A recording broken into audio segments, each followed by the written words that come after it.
Everybody look up and to the left, reveal. This week, we're talking about Blade Runner 2049, the anticipated sequel to the original Blade Runner by Ridley Scott. Wait, my left or your left?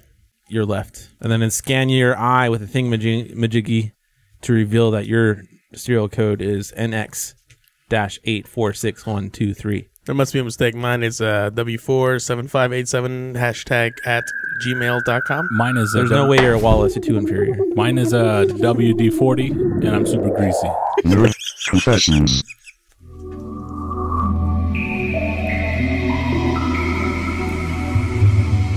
Make it so. Core element is based on an FTL nanoprocessor with 25 bilateral L-electrons. Hello, Hal, you read me? I'm sorry, Dave. I'm afraid I can't do that. I've seen things you people wouldn't believe. This is a very good composition. Hey everybody, welcome back to Nerd Confessions, our safe haven where we discuss our thoughts and opinions on everything nerdy, geeky, techie, and whatever. It's been about a week since our last confession, but before we jump right into it, I'd like to remind our listeners they can follow us on our various social media platforms, find previous episodes, and view bonus content on our website, nerdconfessions.net. .net. I'm William, the moderator for this episode. I'm joined today by Tommy, Hey, everybody. Ellie, Hi. and Soheil. What is going on? In this episode, we'll be talking about the 5 most recent nerd news topics important to us, the anticipated sequel to the Ridley Scott sci-fi masterpiece, Blade Runner 2049. A warning, we'll be talking about some spoilers for the 1982 Blade Runner, which is the first one, to establish the universe, but we will not do any for Blade Runner 2049. Yeah, we are. Not for 2049? Yeah, No. it's happening. If you haven't seen the first Blade Runner movie, you're doing yourself a disservice, so go watch it now, and then come back. Stick around until the end of the episode if you want to hear some of our listeners' confessions. If you want to hear or send us a confession, you can email us at contact@nerdconfessions.net or send us a tweet. For those watching on YouTube, we have a timestamp on the description if you want to skip ahead to the topic discussion. If you're wondering when we're going to start talking about that, just look at the description below. If you're listening on our audio podcast app, you can just skip ahead to the next chapter at any time. So for starters, let's start with what we all did this week. Soheil, what did you do this week? Okay. I've been doing some things with anime. So, I watched Sword Art Online Season 1 over again because I got lost and I want to watch Season 2. So then I moved on to Season number 2, which is dubbed in Japanese. Uh-huh. So, I feel like the first one was better. The first one's pretty good. The second one's all about guns. So I'm like, I don't know what's going on. Yeah, it gets a little weird. Then I'm watching this new show on Netflix that I found randomly. It's called The Devil is a Part-Timer.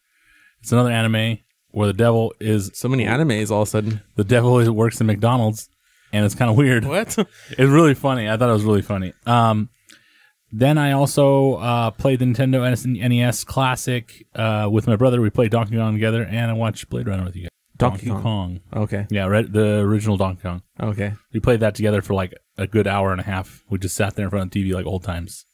It's not multiplayer, though. You have to take turns, right? Yeah, it's take turns. So he would die, and then I'll make fun of him, and I would die, and he would make fun of me. It's like old times. He's like, you suck. Your mine carts aren't that good. You're not that good in the mine carts. That kind of stuff. Wow. So that's how I remember that Shutting stuff. you down. Tommy. Yes. What did you do? This week, I finally got to see Kingsman: The Golden Circle, and it was actually really good. I really want to wear a suit now. No, you don't.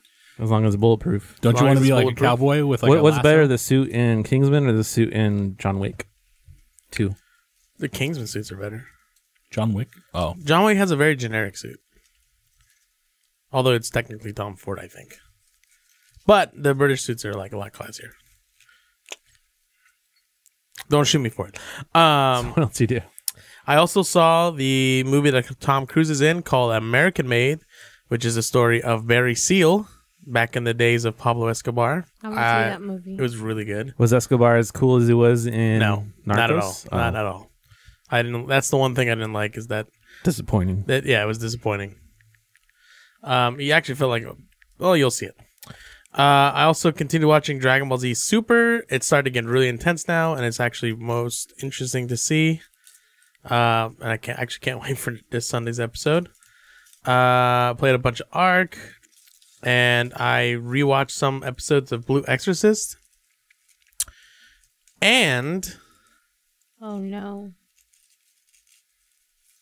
Got a cock in your mouth? Sorry. Excuse me? Sorry. Coffee mouth? Yeah, coffee mouth. That's what I said. I feel like I did something else, but I can't remember. So Dragon Ball Super still has you on the hook, huh? Maybe it's Oh, yeah. I think one of the reasons it still has been hooked is that... I remember now. Okay, I'll tell you in a second. The reason Dragon Ball Z Super's got me on the hook is because it's every week. It doesn't... Other than like one time. Every week, right? So one week, it's been dropping every single week. So last week he moved like a foot. This week he moved 3 feet. No, there's the fighting actually looks a lot This cooler. week he screamed and then moved 2 feet. I was just giving her a hard time. Go ahead. And then I also started watching the 3rd season, which just started, of Food Wars. Ooh. Which is really good. It's an anime. Do they throw food at each other? No, it's a cooking... it's this kid who... Iron Chef in anime? Kind of. It's basically this kid who is not a professional chef, but his dad is like a world-renowned chef, but they own like a little like mom and pop style restaurant, and his dad suddenly just decides to close it one day and then takes off to go do like, like the equivalent of what's that, Michelin star restaurant stuff. And so his son goes to join this like major cooking academy in Japan, like one of the highest prestiges, and he's just like this kind of underdog who goes up against this like elite school. And it's really interesting to see. I never actually thought I'd be interested in watching a cooking anime, considering that I'm a pretty plain eater. But it's actually really fun to watch. Is that why we Now had hopefully sushi they'll be today? interested in more food of different varieties. Anyway, You know what I guess just not. Moving on. discovered? What? Blueberry. What red? Red Bull. You drank it Doesn't before. it- You liked it. That's why I said It recommended tastes you. really good with a Hershey's Kiss together. Blueberry chocolate. Okay, keep talking, Ellie, because it's your turn. What did you do this week? I ate blueberry chocolate And did what else? and I watched Blade Runner twice. Oh Twice? my God. Yeah, the first time and then the second time. I gotta say, the first time we all saw it It together, sucked. the first time, and that was like the worst movie experience I've had in quite a while. I mean, like those parts where didn't have the a- I didn't music have a goes, problem. it gets intense. The freaking walls were moving. I Yeah. just was laughing. I was like, Yeah, there's really? a lot of bass to this film, and the walls are vibrating. I don't think it was the walls. I think it was the vents. But then vents were the shaking. worst Whatever part, it was. But I liked it though. That's the thing I really liked about it. the worst part for us was that we had a really old couple sitting to our right hand side. They freak and out every time. They ordered Uber Eats or something. I don't know how Uber Eats came into the movie theater, but they had some sort of fast Asian food delivered to their seat with like noisy plastic bags. I don't know how the guy got in the theater because it's obviously not from the theater. It smelled like pho. I don't know what it was, but they were digging around in their bags, eating their fortune cookies, and to top it all off, at the end, the really old guy that can barely breathe and breathe through his nose was really loud. In all the quiet scenes of the movie, you could hear his nose the whole time. He was chewing on ice. yes, Really loud crunches. crunchy. Will's not happy they allowed ER patients into this movie. Damn, son. What was that? The theater was dirty. The screen was dirty. Did you ask for a refund? No. Damn it. Because it's not like last time. Last time we were at the AMC Fullerton. I don't know if it They had bothered you popcorn guys. and drinks That everywhere. screen They didn't looked even try. dirty. Right in the middle in the light scenes, you could see this like Yeah, it bothered me. I couldn't see that. spot. It bothered It really me. bothered me. Well, The anyways, management needs to get better there. It's getting worse. the second time I watched it was in IMAX in a different Oh my theater. god. Must And have it been was crazy. so much better. Sound and visual quality. You still had the annoying people. Was the sound around, really intense? But not as bad. It was pretty Were intense. the seats was as nice? It was nice. Yeah, it was I think comfy. like It we was were the discussing downtown this Disney. earlier. The IMAX seats at downtown Disney are the high, like as most comfortable available. Like they're the widest, and they're like old stadium seats, Okay. but they're large stadium seats. Well, I just don't like the ones at The Irvine cushioned Spectrum. and stuff. Painful. Yeah, those are the worst. Yeah, no, My no, butt no. hurts. I remember someone though in the IMAX theater. They were sitting behind us. I think it was like a couple with maybe a kid, Yeah. and I think it was the dad that he was like, "There's so much sex in this movie." He's like talking about the boobs and stuff. He's like, "This is inappropriate." I like it. No, didn't he say there's so much sex? Did you see what I was doing to Tommy? That's what he should have been doing. I was like, nothing happened. It was just because there's nudity. Wait, I was like, what? the heck? Oh, when you're trying to Put cover your my hand eyes. in front of your face. I'm like That's trying to what watch the movie. This guy all of a sudden, she's gigantic sausage fingers coming from my face. I was like, Tommy, don't look. They're just wrestling. So is that all you did? Well, that's all I physically did and like visually did, but then I did a lot of shopping. Oh, what'd you get? You have a show and tell for us? Yes, I do. Ooh, what'd you get? Oh yeah, the Cuphead vinyl. I thought it came out a little bit later this month. Maybe it came out. It was back ordered, but some strange miracle happened, and it came to me. It's really cool. At my doorstep in 2 days. That's awesome. What's inside of it? That's what I want to know. Vinyls. But what else? There's got to be some bonuses in there. Gotta be some art.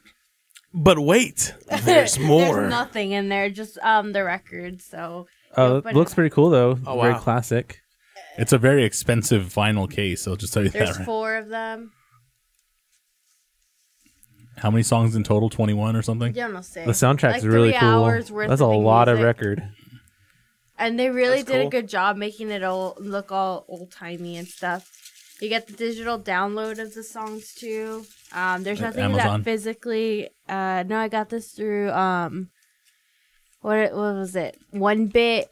It's like the actual record company that makes these. I like how so it says, Amazon does that if you buy their vinyls. I like how it says Amazon actually like raised their prices. Like after the release of the game, it was a because it's on back order, so they raise the price. Oh, okay. Okay. Yeah. That's not what I meant. I meant to say Amazon will give you digital copies if you buy. No, they didn't say that. I mean, not for this. I meant for other vinyls. Yeah. But this from Amazon, I didn't specifically say they'll give you the digital I think it's because it was a download. third-party seller, so they were just selling it whatever price they wanted. Well, you bought this from IM8-Bit, right? Yeah. That's pretty cool. That's the original. What's on the back? That's the original seller. What's what? Oh, I am. That's the developer. MDHR. I like how on the front it says distributed by Acme.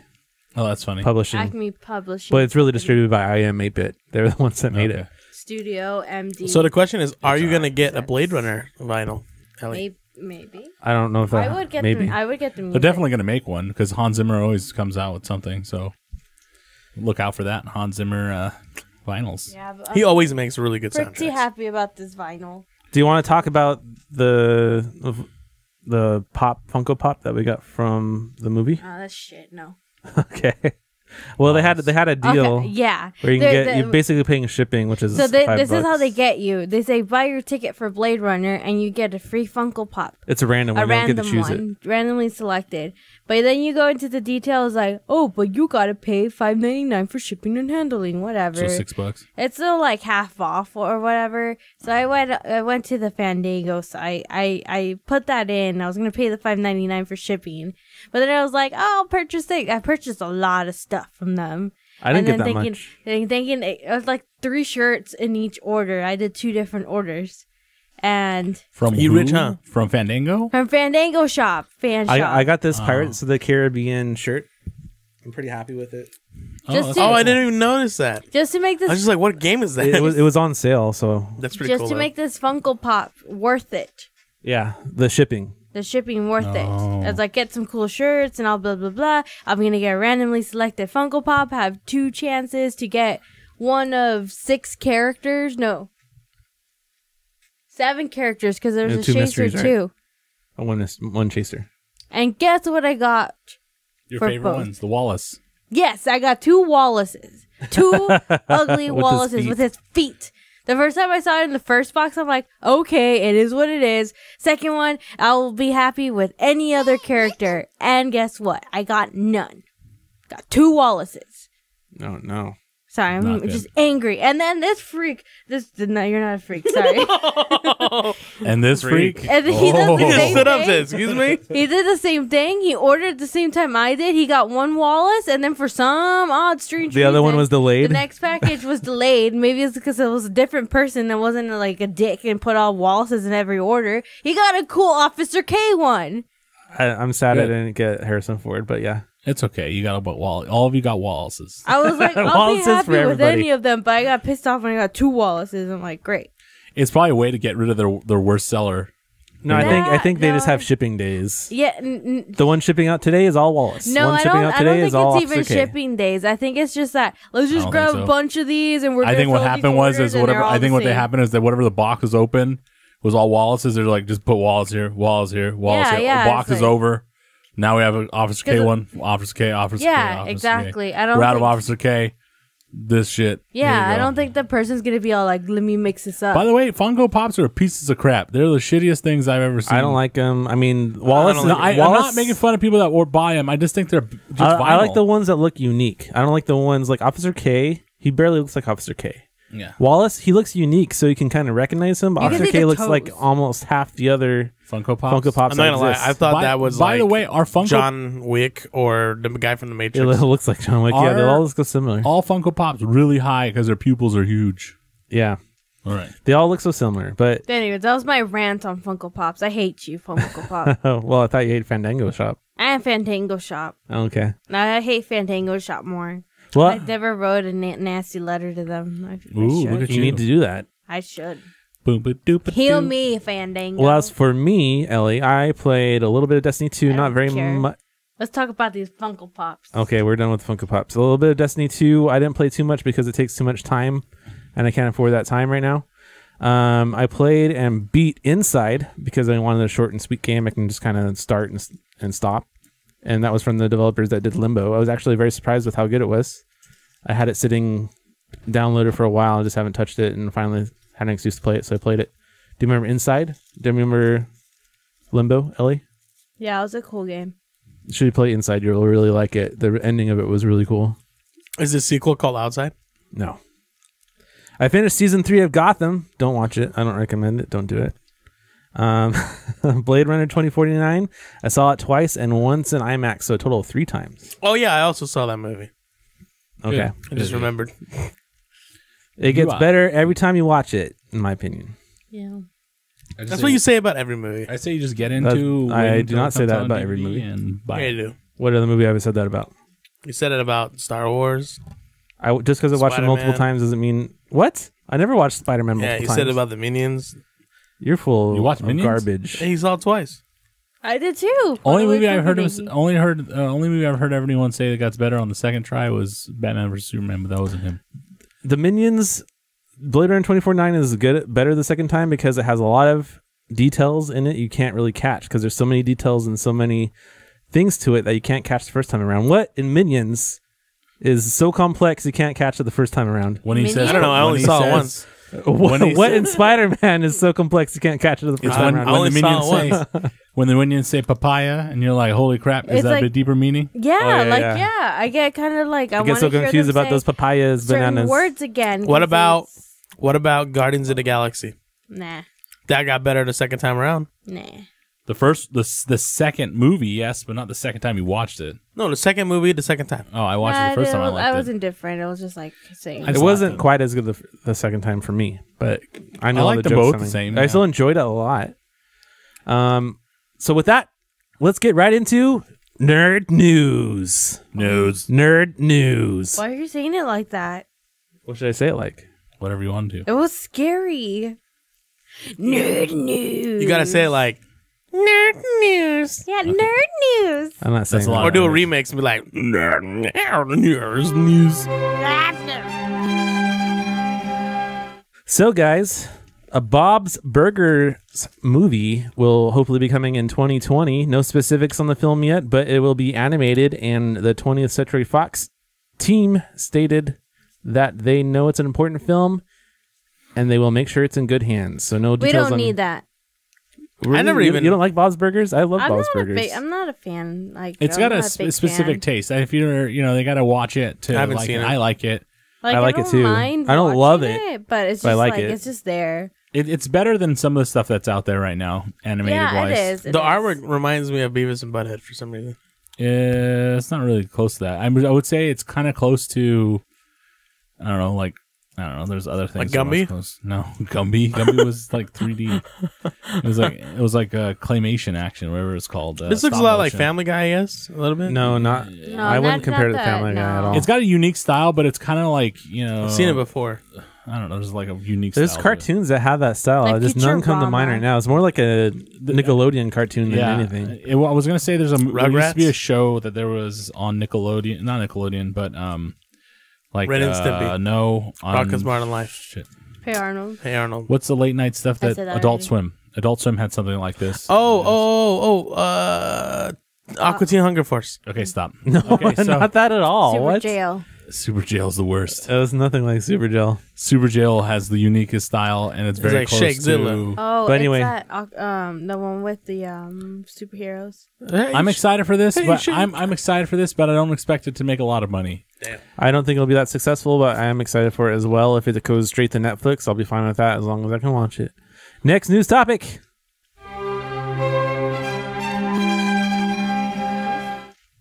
Someone smells like farts. It's probably your nose. It's probably your upper lip. Sorry. There must be that mold in this household right now. The Pixel 2, phone by Google and manufactured by LG, has officially dropped headphone jack. The headphone jack. Oh and no, has it's only happening. USB-C. So a lot of people are blaming Apple for this, but little do you know that like Samsung was planning this long before Apple. Yeah. So I don't really think it's fair to blame Apple for this. It's probably just the way that people are going because they want to kind of push the Bluetooth headphones. I think that's the thing they want to go towards because it limits them having the ability to waterproof the jack. And it also takes away from a lot of the stresses of having an extra port that you can save space on and put a battery or extra space for more RAM or whatever you got to do. Yeah. Plus, it's a new marketable thing. Yeah, you actually open up yourself a new market for brand new adapters. So, And the hackers are going to go nuts. They're Zapper. going to be like walking down the street with one of your Bluetooth headphones on, wireless ones, and all of a sudden it's going to cut and you're just going to hear, whoop, whoop, that's the sound of the police. Yeah. Whoop, whoop. Sapper's David Batista. Yeah. That The means guy, the replicant from the beginning. Yeah. Oh, because the chaser's him with the helmet. Okay, so anyway, I think it's just we're moving to. We're just moving to dongles on phones now. So And the Pixel 2 just dropped today, I think. You know what's sad? I used to listen to music a lot off my phone, connect to my. you don't do as often because you have to have a dongle. Yep, exactly. Because I prefer to have it be charging than playing music. So my life is so much sadder. Well, you can always That's why I got you a Bluetooth player.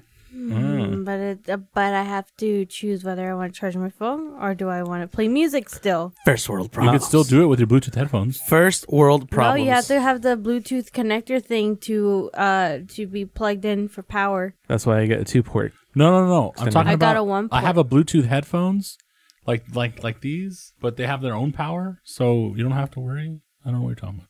Anyway, Just, Just talk about in the car. they're made by I'm just Tautronics. sad. The world. Next new topic.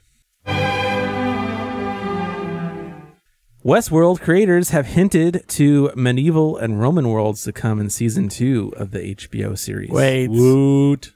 So you're gonna get a Roman world, and you're gonna get. Didn't we medieval- talk about this last week?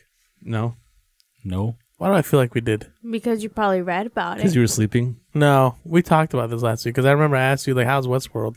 Then you explained it to me. That has nothing to do with season 2 rumors. I think I would remember because I was the monitor. No, we didn't. We didn't talk about this. We talked about me talking We about did not. finishing season 1. All right, well, whatever. Anyway, continue. we just said? I'm hoping that I'm hoping that they're okay. So that they That'd be basically push it in the trailer, but there's this show actually isn't just. If you watch season 1, you'll find out that there's not only just one world. There's multiple, and if you want to, hopefully they'll make a samurai world like they hinted at the end of season. that'd be 1. really A cool. samurai world? Yeah, they had like samurais fighting, and it was pretty cool. But You mean like the like Ronin, maybe Edo era? It's basically the beginning of the Warring States period. Feudal of Japan? Yeah. Feudal Japan. That's the word I was looking for. Yeah. Edo. Yeah, I was going to say the Warring was like, States period, but yeah, that's what it's going through. But that's pretty cool because that means that they are going to expand the storylines. So let's see where I might it actually goes. watch it now. Next news topic. Today the weather was extremely cloudy. Oh, wait. Sorry. Jackie Chan, in a radio interview, stated that after turning down Rush Hour 4 scripts constantly, he finally agreed to one, and Rush Hour 4 might be happening soon or in the works. Yes. There's no that's- need But for there's that. no word on if Chris Tucker Oh, is he's, willing to do you the know sequel he's gonna. yet. You know he's Well, gonna. Chris be Tucker in is What not- else is he doing? Chris Tucker is now it. religious. He's doing stand up. He's not religious. He's not religious. He doesn't want to do movie acting anymore. That's the truth. What? Like extremely religious. What? He stopped acting because of his religion. Oh man, he stopped acting because he got rich already. He's like, I'm done. No, read in his story, you'll find out he stopped doing it because he wanted to have a good model for his kids. Really? He stopped wanting to be the thing that they kept typecasting as. He could have been the richest actor ever, and then even more than anybody ever. He didn't want to teach his children about cigweed. Yeah, so he kind of dropped. So then, why did he go back into stand-up? He did, but then his stand-up was really clean. It wasn't as good as the other ones. But it doesn't matter. We'll see what happens if they can get him to do it. It was on Untitled Power 106 in L.A., the cruise show. Yesterday, we just agreed. So I'm guessing he's agreeing to a movie. Yeah, I'm sure what I said. Freaking out because my favorite ones are Rush Hour 1 and 2. 3 is kind of crap. But 1 and 2 are really good. And then number 4. I like all of them. They're just hilarious. They're just fun to watch. The first one made $244 million worldwide, which is awesome. The first one was the best. Yeah. Do you understand the words that are coming out of my mouth? You never touch a black man's radio. All right, sorry. Next news topic.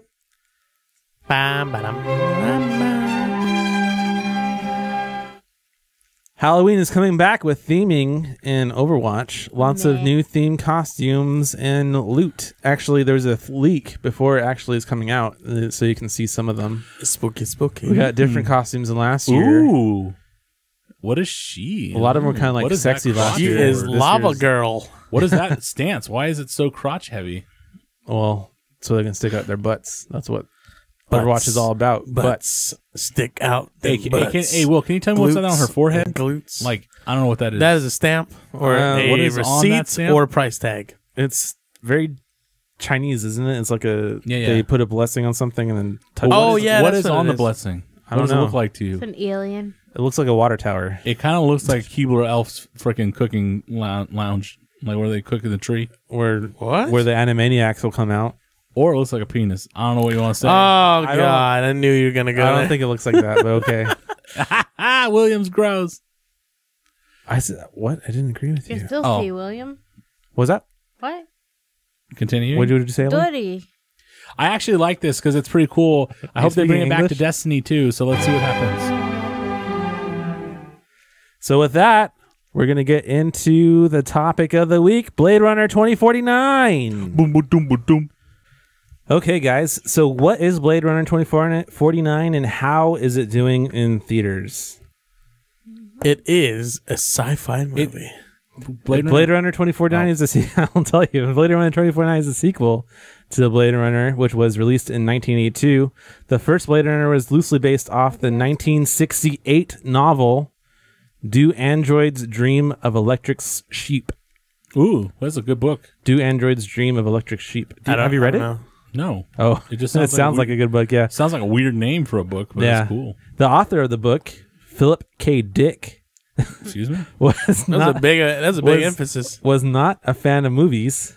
Oh, that sounds interesting. Yeah, he was not a fan of movies, but when he saw the opening scene of Blade Runner, which is very memorable, he had the eyeball looking at the fire, and Tommy is immediately, when he saw that, was like, oh, I like this movie. Before it even like got into what actually was going on in the movie. Remember, you saw the opening scene, you're like, this looks really good for 80s movie. Yeah, the graphics. Yeah. So he first saw the opening scene of the movie, and he's not a fan of films. And when he first saw it, he exclaimed, "This is my universe. This is the universe I was writing about." So he was happy with the movie, even though he was not a fan. That's awesome. The movie. So it's high praise from him. The book, the 1982 movie, and the sequel we're talking about today, Blade Runner 2049, are all about kind of like a cyberpunk neo-noir future where replicants of humans are made and used as slave labor. This leads to the question, what is it to be human, have a soul, or be worthy of life? So that's the main theme is here. What does it mean to be human? Are you more human than human if you do human features and you're not human? There's a lot of, and that's a very big Ghost in the Shell vibe. And what makes you human versus what, what attributes make you human versus what is exactly not human. Yeah, it's a theme that we've had for a long time. I mean, even like really bad movies like iRobot has done this. Yes. What does it mean? A bad movie. What does it mean when the AI becomes sentient? Yeah. Is it its own thing? This is a philosophical question that's always been asked. But what's different about Blade Runner is that the replicants are pretty much the same thing as humans. just not born, like test tube babies almost. Yes. So Like clones. yeah, pretty much. Yep. The 1982 Blade Runner was directed by Ridley Scott, who was fresh off directing Alien, which came out in 1972. 78, I think. Yeah, 1978. And Harrison Ford was the leading role of Blade Runner. And he was fresh off Indiana Jones and the Raiders of the Lost Ark, which came out the year prior to Blade Runner. So he just finished up Indiana Jones and then went straight to Blade Runner. Wow, that's a good jump. Well, before that, he did Empire Strikes Back. So this was like the peak of his career here. Yeah, he was getting himself in some good movies. I mean, it's really difficult to have a hit after hit after hit, so it's kind of interesting. I know that the original Blade Runner wasn't really seen as a hit in the beginning. Yeah, so this is a director that came off a really great movie. It was his first movie on his own, and Harrison Ford coming off of the previous Star Wars movies, which were where his career started really going up. Likewise, the director Denis Villeneuve. Villeneuve? No, Villeneuve, is that how you say his name? Yeah, Villeneuve. I think so. He's a Canadian, and he's from the French-speaking area. Was it called Quebec or Montreal? Quebec. Montreal, that's it. Or probably one of the two. He's a talented director. At least he did Arrival, which I think you said that you really liked when you saw it earlier. I think you saw it a few months ago. Sohail? Mm-hmm. You said you really liked that? Yeah, it was good. It was the movie was very much like this, where it was very visual.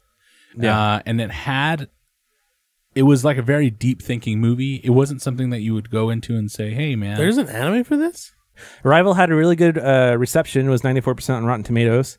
And then as a leading role in this movie, Harrison Ford was one of the top people you could get at the time, right? Because he was hot off Star Wars and Indiana Jones. They got Ryan Gosling as the main character for this, trying to capture some of that charm that Harrison Ford had. Yeah, you can't really capture that one. It was really a good-looking guy then. Ryan Gosling has lady charm, and they're hoping that he'd bring that. I'm just saying Harrison Ford is up here. Yeah, they were hoping that he'd bring the ladies to Blade Runner. I'm pretty sure. And that's part of why they show him, just like with her. I'm just telling you right now, my mom, when she saw him in the 80s, she was down. Yeah, she said Harrison Ford was a handsome man. I mean, he wasn't bad looking, but not my top. I don't know what you just said, but you probably thought he was hot too. No, I said not my type. You said not my type? Okay. I thought you were like, nah. I was like, okay. So now that you know what Blade Runner 2049 is, if you didn't know already, it was aiming for an opening weekend of $50 million. That's what they're hoping for. Damn. What did they get? And they got and barely broke $30 million. Double 31, 32. Their national, I think, was 55. Holy smokes! They're still in the number one spot for this weekend, which is 30 million, right? But they're really going up against months. They're going over again. Their main competitor, I think, was My Little Pony.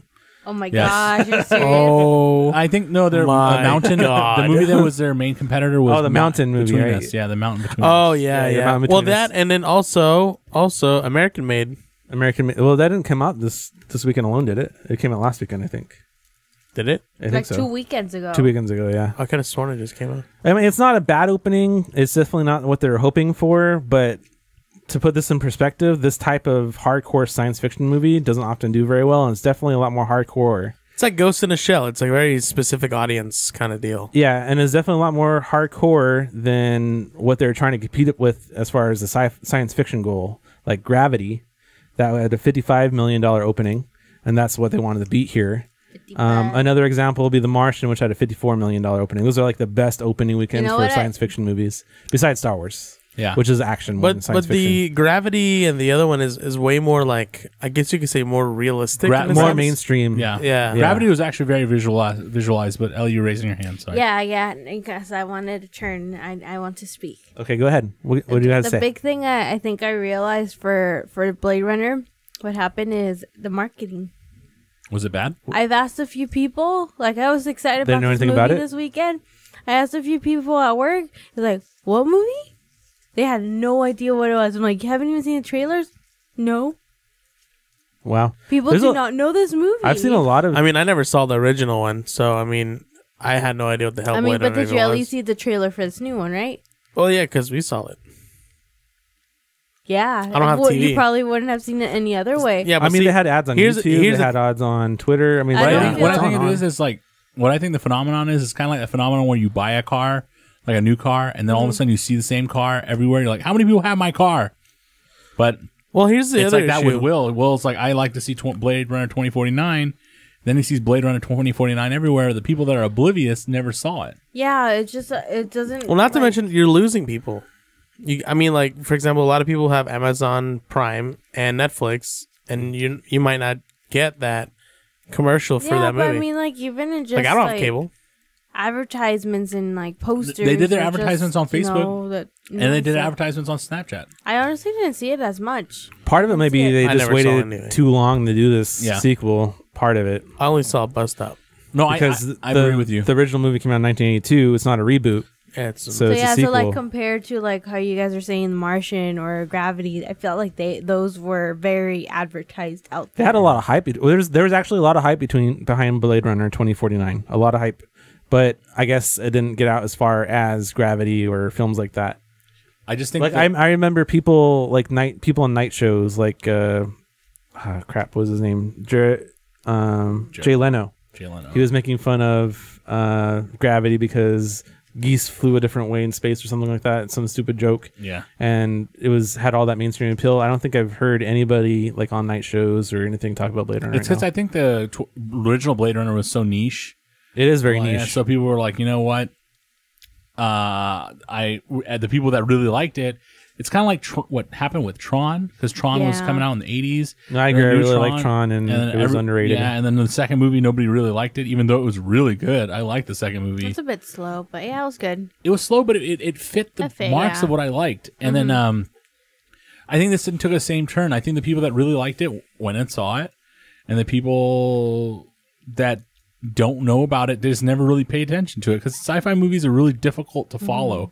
Like my mom hates sci-fi movies because they're difficult for her to follow. She likes guys that have guns that shoot each other and kill each other quickly. Yeah, I watched the second version of this with my dad because he's a fan of Harrison Ford, and he saw the original Blade Runner, and he came out of the theater and he was like, that movie was hard to follow. Yeah. He's more mainstream. He can't really follow like difficult plots. He's always confused. So it's definitely not mainstream at all. Well, it was difficult for him to sit in one place because he's a ninja. Yeah. No. So Hill's saying this because he came to my house one time. My dad was out in the kitchen making food, and he like said, "Oh yeah, I played Halo ODST with you one time." And then I was like, "Right, William?" And I turn around and I say, "William's like, yep." And then I turn back around, Dad's gone, food's still cooking. Ninja. What? When he went to his room. He went to his room. He like turned the fire off and walked up, but there's still food in the pan. So the guy was like, "I'm gone." I was like, "Dang, ninja." No, I'm just joking, but I think the people that no, you're not. But like I had to make the joke because it's like pretty funny. But anyway, the people that like don't like sci-fi, I can see why it's very difficult to follow because it moves in such a methodical, slow pace. In the original, if you watch the original, it did the same thing. Mm-hmm. And when you're going through that, some people just don't want to watch a movie for that because they want to get lost in this. Some people see it as an art piece, and that's why people really like it too. Yeah. Well. We're going to talk about the universe a little bit later, but something. Look, their hats look like Star Wars hats. The guys. They weren't very. They were very concerned with the theatrical release of the 1982 original film, and because of that, they had a lot of monologue that was recorded and like thrown over the scenes. You know how there's a lot of scenes where nothing was happening and just walking around. Yeah. Imagine if they were afraid of the audiences not following us along so much during all those scenes. Ryan Gosling had an inner monologue that you could just hear himself whispering to himself as he was walking along, talking about what's going on right now. That wouldn't be abnormal nowadays, though, because they make a lot of movies with inner monologues. Yeah. But what everybody loved is the second version that came out, which is the director's cut that removed all those scenes and left it to you to figure out. That's what everybody loved, but that makes it really hard for the mainstream to follow. Right. So that's what this movie has. The weakness is it's going for like the feeling of the director's cut, not the theatrical release. Current Rotten Tomatoes rating for this film, Blade Runner 2049, is 89%. Pretty high. It fell. I remember we were looking at it together in the car because I was worried about what the rating of the film before we saw it was going to be. It was 94% back then. So as soon as it went mainstream, like a main release, besides just like being released for like captive audience of reviewers, critics, all of a sudden the score dropped a little bit. Not a lot. It's not a bad score. 89%. That's still really, really good. 89? It dropped 89%. Oh, okay, yeah. It probably dropped because one guy that watched it really late said, "Don't understand, rotten." Yeah, that's probably what it was. Metacritic has a score of 81 on it.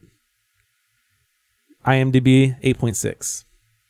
Pretty similar. I mean, 8.6, 89, that's 9.8. The original Blade Runner on IMDb is 8.2. So it actually is a little bit higher than the original Blade Runner. Well, it's really pretty. So yeah. So some are calling it the best sequel ever made, one of the best sequels ever made. I don't know if I would say that necessarily. I think we need to see how much longevity it has before we can say that. And they're praising it for how its smarts and its visuals. While others complain about the length of the movie, 3 hours. I know that was Tommy's biggest gripe. Yeah. And the pacing. Well, I don't mind if it's 3 hours. Just the pacing was terrible. Blade Runner shared a lot of the same criticisms. And I think you can describe both films as science fiction pornography. Right. If you don't love science fiction, like visuals, like just looking at it, and if you don't like titties, yeah, science fiction pornography. Well, what it's really about is like it's like when you see like I don't like that word. The wall titties? of when you see the wall of all those ads and stuff like that, and then like the 3D characters are coming out. That's what he means by science fiction pornography. It's so visually appealing to people that like science fiction that's like porn for them.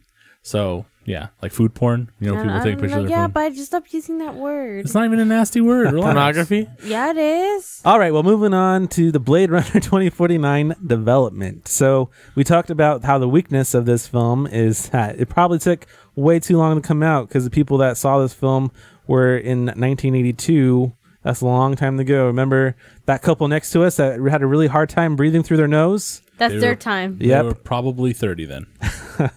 So the first development of a sequel was spoken about in 1999, and it was going to be called Blade Runner Dawn. And it was going to be based off the novel The Edge of Human. Is that a follow-up novel to the first one? No, it's not. It's a different film. They just wanted to loosely base off that, but keeping it in the same Blade Runner universe. It never happened because they were concerned about the rights to the book. Like, who has the rights exactly? How is this going to work? Apparently, it just never took off because of that. In 2007, which was 7 years after that, it's a long time, or 8 years, Ridley Scott said at San Diego Comic-Con that he wanted to make a sequel, and he wanted to call it Metropolis, and he wanted to base it around Tyrell Corporation and the off-world colonies, which we'll talk about a little bit later. Ooh. In 2009, it was reported that Ridley Scott and his brother were working on a Blade Runner prequel called Purefold, set in 2019, which is the same year Blade Runner, the original one, takes place. So, like, just like a few months before or something like that. Right. For a prequel. And it'd be 5 through 10 minute shorts, but production ceased due to funding problems in 2011. It was reported that new sequels under development, and Christopher Nolan was desired as a director. Yeah, probably. Could you imagine a Blade Runner movie with Christopher Nolan? It could be pretty cool. It could be really cool. It would be the same as really dark. Honestly, he did the same exact style for Dunkirk. It's just almost the same idea. Yeah, visually appealing, very little words being said. Yeah, I think it'd be a good film. Ellie, what's your opinion on it? I didn't hear what you said. On what? On Christopher Nolan doing Blade Runner. A lot of dark blues. A lot of dark blues. And rain. I could see it. Green and blue. Green and blue. Yeah, instead of the yellow and red. Yeah, he doesn't use very much warm colors. Yeah. It's very like... Yeah, and warm colors are not that easy to use, I feel like, unless you're doing a western or a desert thing. I don't know. Or a sex scene. No, that's usually... Don't you like to use reds pink. and stuff? Oh, I thought it was warm. Oh, it's pink? I don't know, actually. I wouldn't know. There was a warm color in this movie. Yeah, there's a lot of colors in this movie, but we'll talk about it later. February 2012. I want to talk about the colors now. Ridley Scott stated in 2012, February, that he would lead production on the sequel and that Harrison Ford would likely not be involved. No! November 2014, Ridley Scott stated he would not direct the film. a lot of changes here, and would instead produce. Yes. And that Denis Villeneuve was confirmed as director, and Ford would also be coming in, and he was confirmed now and returning. What did this Dennis do before? He was a dentist. He didn't do it yet at this time, but he did Arrival just last year, which was really good. So it means he was working on Arrival during this time. This means that Ridley Scott's like, oh, I like what this guy's doing. He's doing what I like. Wait. My talent is fading right now. I just did Alien. What was the last Alien movie called? Covenant. Alien Covenant, and it sucked ass. I don't like what's turning out. I'm going to have this director come in and fill in my shoes for me. And it was a good choice, in my opinion. Stay as producer. It was. And made these ugly shit things. Yeah. Well, I'm just kidding. They were cool. There's some good things about Alien Covenant, but he definitely is not what he used to be. Colors. Yep, colors. Nope, we're not talking about that later. November 2015, Ryan Gosling was confirmed coming on as well, and he was going to be in the leading role. Ryan. Yep. Strangely, May 2016, Warner Brothers got distribution rights for the film domestically, but due to partnership with Columbia Pictures, Sony has international distribution rights. This is really weird. Sohail and I were talking about this. Alcon Entertainment, who has rights to the property, has rights to Blade Runner, had a history of working with Warner Brothers, so all we can guess is that they're kind of obligated to do a local release with Warner Brothers, but then since they're getting helped out by Sony, that they said, okay, you can have the international rights. Question. Well, I think I never saw this scene in the movie. It's not in the movie. Oh. It's a backstory piece. So I was like, I don't remember this. So what happened what I think is that Alcon was like, you know what, we got to obligate these guys by doing local, and then Sony probably gave so much money to the production, they said, you know what, we're going to want international, because international is the big market now, so everyone's going to fight for international. So split the profits, basically. So domestic makes almost the same or a little bit less than international now. Yeah. And, well, 55 compared to the 35. Yeah. Yeah. International was 55. So principal photography began in November 2016 in Budapest, Hungary. Ooh, pretty place. Budapest. So the soundtrack, Tommy. The soundtrack had kind of a funny story. Somebody really wanted to do the soundtrack. I don't know if you ever heard of this guy, Tommy, because I know you like rap. Rapper, producer, EIP.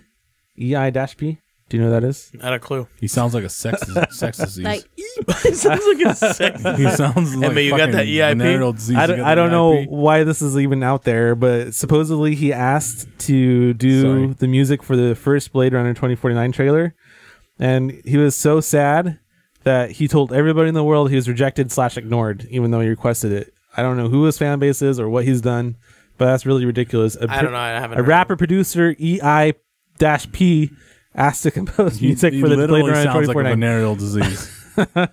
EIP, or he sounds like a messed up freaking Ronald McDonald. What's that guy's name? or maybe it's Ed. Old McDonald. Ronald McDonald. Oh, is it ELP? LP? L-P? Oh, LP, like LP? like a radio, like a LP? He has a song called "The Full Retard" on YouTube. Okay. Don't watch it. ELP. Don't do it. Oh my God! Look at this guy.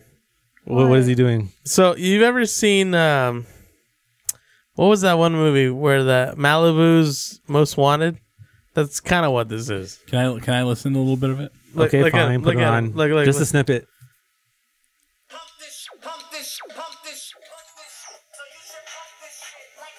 This guy wanted to do Blade Okay, Runner. so that guy wanted to do Blade Runner. I don't know why he got it in his system to want to do that, but that's really Let me weird. get one more little piece. Okay, that's not Blade Runner at all. So, Ellie, do you remember, we saw the movie Mother. Do you remember who the composer for that was? You loved his name. You were all excited about saying it. It was Snoop Dogg. What was his name, Els? His name was Johan Johansson.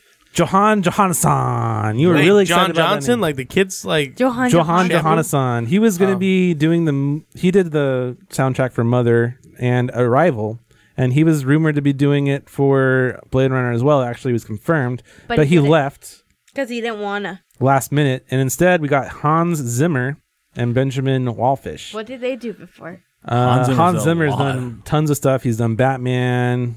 Batman Begins. He's done almost The Dark Knight. He's done all of like Christopher Nolan movies. He did Dunkirk. Yeah, he does almost all of Christopher Nolan movies. He does a lot of like Sony movies. He did Pirates of the Caribbean, Samurai, Inception, Gladiator. Yeah. Gladiator. Benjamin Wallfish though did the majority of the work on the soundtrack. Hans Zimmer was more of a producer. And look at Yellow. This is interesting though. Benjamin Wallfish, guess what he did recently, Ellie? There's two movies we actually watched recently. It was Pirates? No. Minions. More recently than that. Minions. Oh shit. Two horror films. It?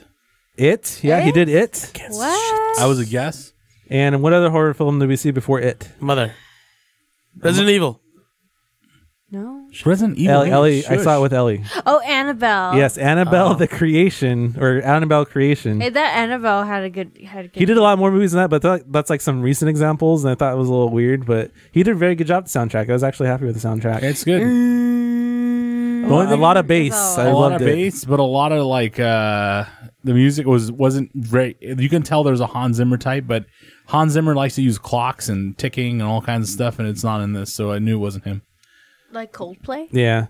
I was a little sad they only kept like kind of repurposed one theme from the original Blade Runner. I would have liked at least a little bit more, one or two, like maybe 3 or 4. I would have been happy with that. Talk about the yellow. So one theme, yeah. And that was Tears in the Rain. Probably the songs. Yeah. So that was definitely the best song from the original Blade Runner soundtrack. But there's like 1 or 2 more that I really liked too. So the film premiered in Los Angeles on October 3rd, 2017. Standard release October 6th. I wish I could go to a premiere like that. That'd be really cool, especially in downtown LA. We've been in a premiere though. Yeah, the Cars 3. Yay! That was pretty cool. That was like one and only one that was done in like Anaheim, so it's kind of interesting. Yeah, it was pretty cool though. So, guys, let's establish the Blade Runner universe. Yes, let's do it. Let's talk talk about that. Well, we'll get to the yellow when we get to the actual film. God. We're almost there. Ellie. Hold your horses. Something good to say about it. The 1982 Blade Runner film takes place in the year 2019. So at this point, I think it's best to think of it as an alternate universe because there's no way we're getting to the Blade Runner levels in 2 years. So just think of it as an alternate universe at this point. In the Blade Runner universe, we've exhausted the Earth's resources. So all animals are dead. Yeah. There are no more plants. Ooh. The world is overpopulated. The only hope for humanity lies in the stars and the resources from other planets. So we go mine other planets. A lot of that is hard work and hazardous. And as you know, we don't like to do hazardous work. This resulted in the Tyrell Corporation creating replicants. Replicants are almost indistinguishable from humans, but don't have memories and are emotionless as a result. They also have superior strength because they're going to be doing that mining and off-world work, and that superior strength is going to come in handy for doing that. Right. They do still have human anatomy and a lot of the human vulnerabilities. They're not invulnerable. They're like Jessica Joneses, basically. Right. they can pull out a sink, but you can punch them with the sink. They'll still take lots of damage. Right. As a countermeasure for them not having memories, eventually they'll develop memories, right? And once you develop memories, you start getting emotions. So as a countermeasure to that, they have a 4-year lifespan. Ooh. And they won't allow them to live longer than 4 years. So they just naturally die after 4 years. Yeah. Those are Nexus 6s, right? Those are the Nexus 6s, yeah. And that's like the original part where the Blade Runner universe. Mm-hmm. Pets are also produced, like a common question in the Blade Runner universe. When you see a plant or a pet or something like that, somebody will ask you, is that real? You'll say. And a common response will be, of course not. You think I can afford a real one? Or you should ask it. That was in the new movie. Yeah, that was in the new movie. That was more of a kind of a thing, like it doesn't matter if it's real or not. Same thing. Well, that's not the same thing because that means it doesn't matter if it's real or not. All I know is it serves. I would love to have. It's more like if you ask it and it speaks to you, then it's Replicant. I would love to have a dog like that. Like have like a dog that's not like an actual dog, so it doesn't poop and pee everywhere, and doesn't need food. It just sits there and just get a cardboard box and draw a dog on it, and you're good. I might. So Tommy, I'm imagine gonna call it UPS. Yeah. imagine you were born an adult. Oh, You had no Wow. memories. You lived for 4 years. At the end of those 4 years, you finally collected lots of memories. You started to feel things from your experiences. Okay. Because It's in finally, different places. you finally are getting to know who you are as a person. Right. But you're going to die because you've reached your end of life. Shit happens. Well, how are you going to feel about that? I feel, What you gonna do about I it, mean, boy? if you think about it, hey, what do you want me to do? I mean, you're gonna die. You're gonna die. You know. I was gonna say, if you think about it, it's really difficult because if you saw your fellow replicants, which you don't know, maybe they don't know they're replicants, but you're like, hey, did John just die yesterday? Yeah, he reached his 4-year lifespan. Then you learn about these 4-year lifespan things, and then you're like, holy crap, I have 4 years from the day I started. And That's then, tomorrow. Fuck. It reminds me of Logan's Run. Have you guys seen that movie? no, I've seen the movie heard Logan. of it, though. Oh, they have this crystal in their palm of their hand, and when they reach, I think 30. Oh, it is turns red. that the one with the? He's thinking about the Justin Timberlake movie. Yeah. Because he doesn't know nothing about old stuff. It's similar. The one where you give your but time this away is as a 70s currency? movie. Yeah. Oh, yeah. That was actually a decent movie. And then they die. So it's Well, it's the tough. same. They had It's a tough, clock. right? Yeah. So you can imagine the replicants began to revolt, run away. I mean, technically, we have that. We just don't know when we're gonna die. True. We don't have we don't have a deadline. We just don't though. have a deadline. Well, we don't have a known deadline. Right. We live a lot longer, long, full lives. Replicants began the revolt and run away because of this. And as an answer to this, Blade Runners, or cops who basically operate as detectives, hunt down rogue replicants to retire them. That's what their job is. Right. Retire hasn't killed them. And this is where the name Blade Runner comes from. It's basically a cop or like a low position Boom, boom. cop that's basically a detective hunting down the replicants. Which reminds me, there's an announcement. Ellie is planning to retire as of this episode. What? Yep. She's going to. Which means in this world it means to die. She's going to die. No. Correct. I actually In a plastic have this bag. very horrible disease. No, I don't. Is it alienitis? Yeah. It's Ellie-nitis. Continue. So let's talk about the plot of the About 1982 the film. yellow stuff. In the let's do it. 1982 Why are we film, talking about the old one? We're talking about we the were new one. establishing the universe here. Let's do it. Right. Well, The- gotta go through this. I know you want to talk about the colors. Yeah, I want to talk about The 1982 colors of the new film. movie. Rick Deckard, played by Harrison Ford, came out of retirement to hunt down replicants that escaped from mining duties on all 4 colonies. And they escaped to Earth. So he was on Earth. He had to hunt them down on Earth, in Los Angeles, to be exact. He's a talented Blade Runner, and his talents seem to be only extending to his investigations because he's always taking a beating. Isn't he the best one? Like He's a very talented one, yeah. But he's always getting beat up. the best. He's not good at killing anybody. He's not good at shooting. He just always takes a beating. He's like very lucky in getting out of. He's kind of like that Bruce Willis in those Die Hard movies. Yeah, pretty much. He's always taking a beating, but he Just gets, never dies. Gets off by the gets his skin of ass his kicked teeth. all over the place. Yeah, Any excuse to show it off. yeah. So, in the middle of the investigation, Deckard meets Tyrell, who introduces him to the prototype replicant named Rachel with memory implants. So she's a prototype that, instead of having the 4-year lifespan, has instead memory implants that kind of make her who she is, to kind of like control things a little bit.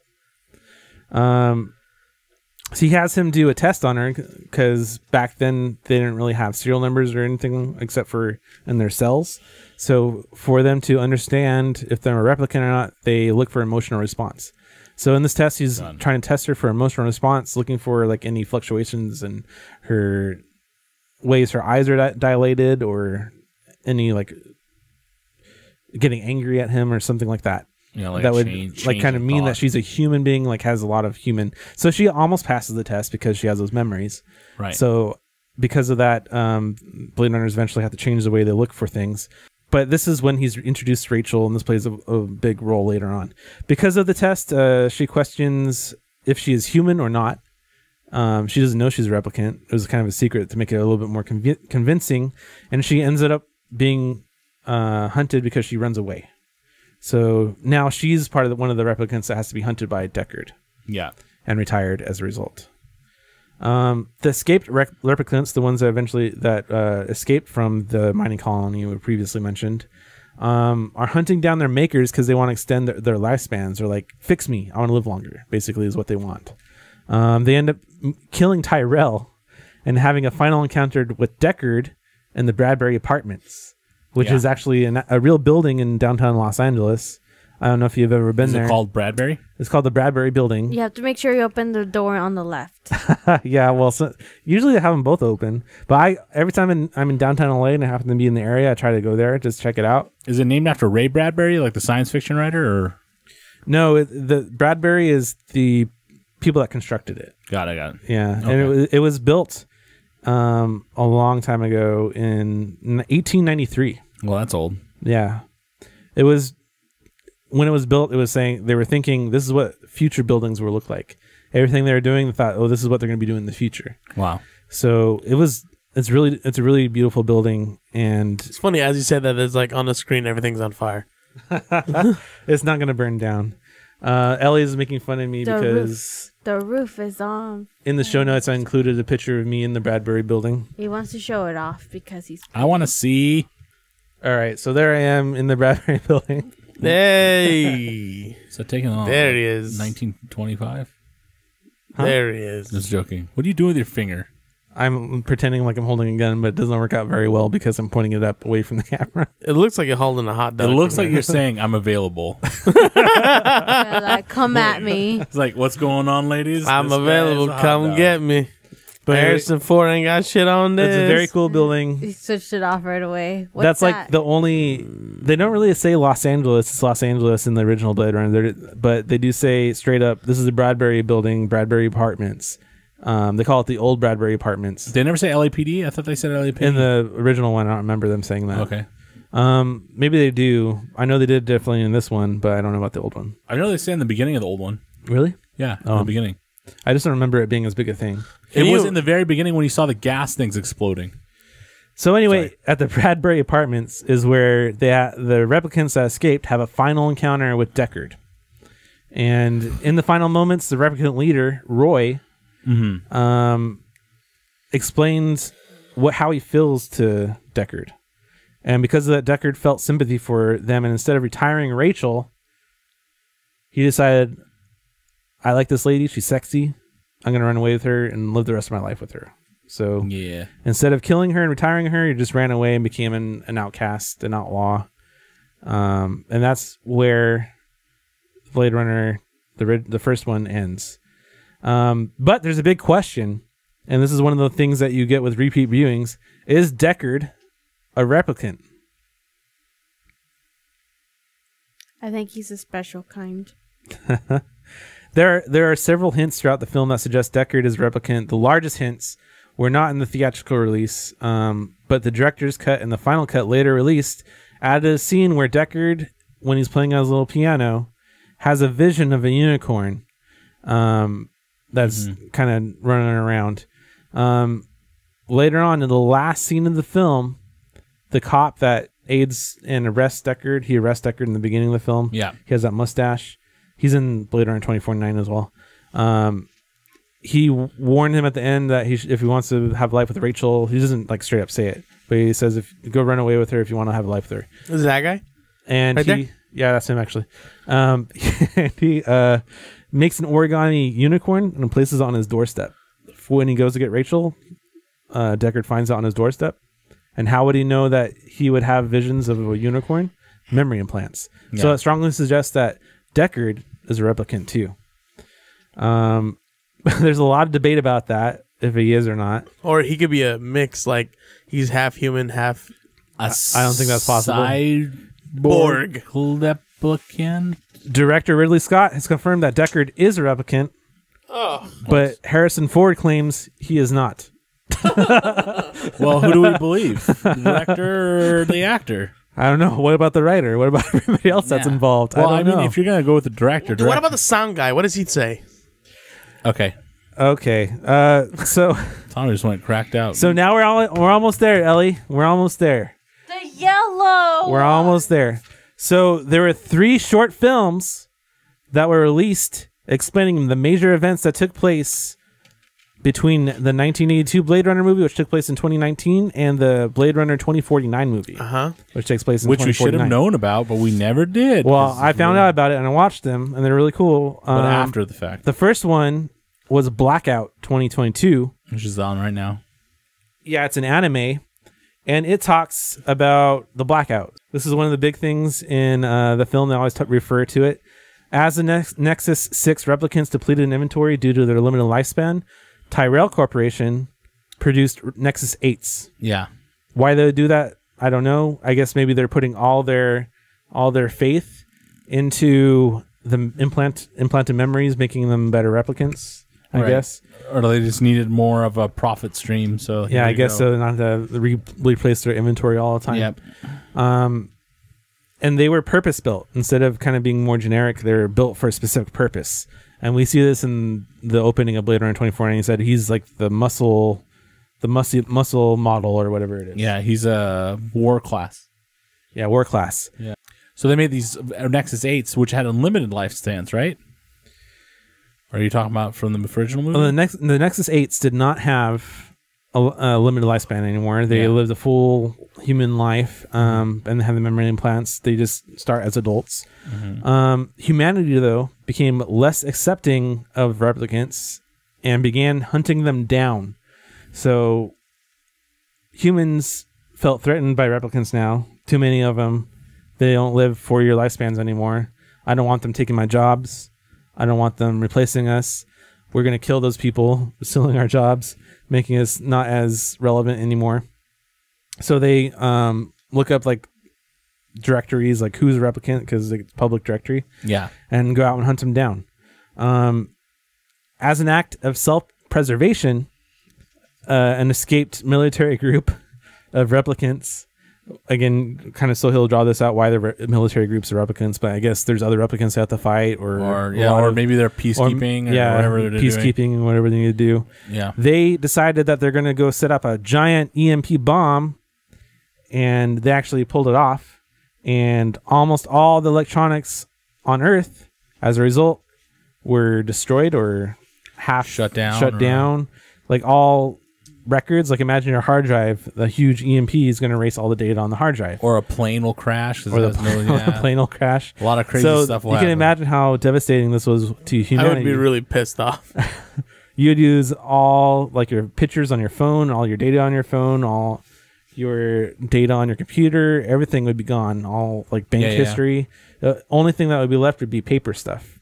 Right. And like, everything that is computerized now. So imagine if your bank account was completely wiped to zero, you'd probably be like pissed off if you had a lot of money. But if you had like debt, you'd be really excited. You'd be like, yeah, buddy. So I'm free. Pretty much. Yeah. So this anime is pretty cool. It's the only anime out of the 3 shorts. All the shorts are like 10 minutes, 5 minutes max. This reminds you of the Animatrix. Yeah. Animatrix, back then, they didn't have the internet to release it on. Yeah. At least it wasn't as like easily accessible. It'd have to be like 240p. It wouldn't look very good. So we had that DVD release of Animatrix, but this, it can release on the internet. So it's kind of cool that it can give back. But we never knew about it until after the movie, right? It came, it came out before. It came before the third one, I think. Maybe I'm crazy. The third movie? Yeah, the third Matrix movie, I thought. Oh, no, I'm talking about this. Oh, this. Yeah. No, this was announced and stuff before the movie came out. But we never knew about it. I didn't know about it until after. I didn't know about it either. So, I mean, I'm just like, oh, man, there's some movies to explain stuff. When you sent it to me, I was like, this is the hell I was asking about. I need something to explain me what these things all are. These major plot points that we were missed out in the movie.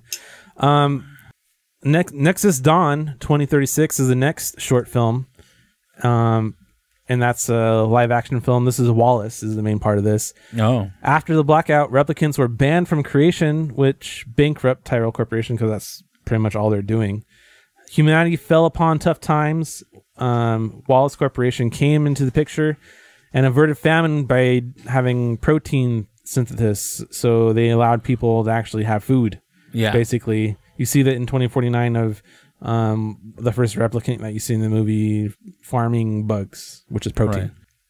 So because he saved humanity, he had a lot of pull, and something he really wanted to do was create his own replicants. So he made his own Nexus 8. And then he went to the world leaders and he said, hey, I saved humanity. I really want to make these replicants so we can go to off-world colonies and really start going to other worlds again.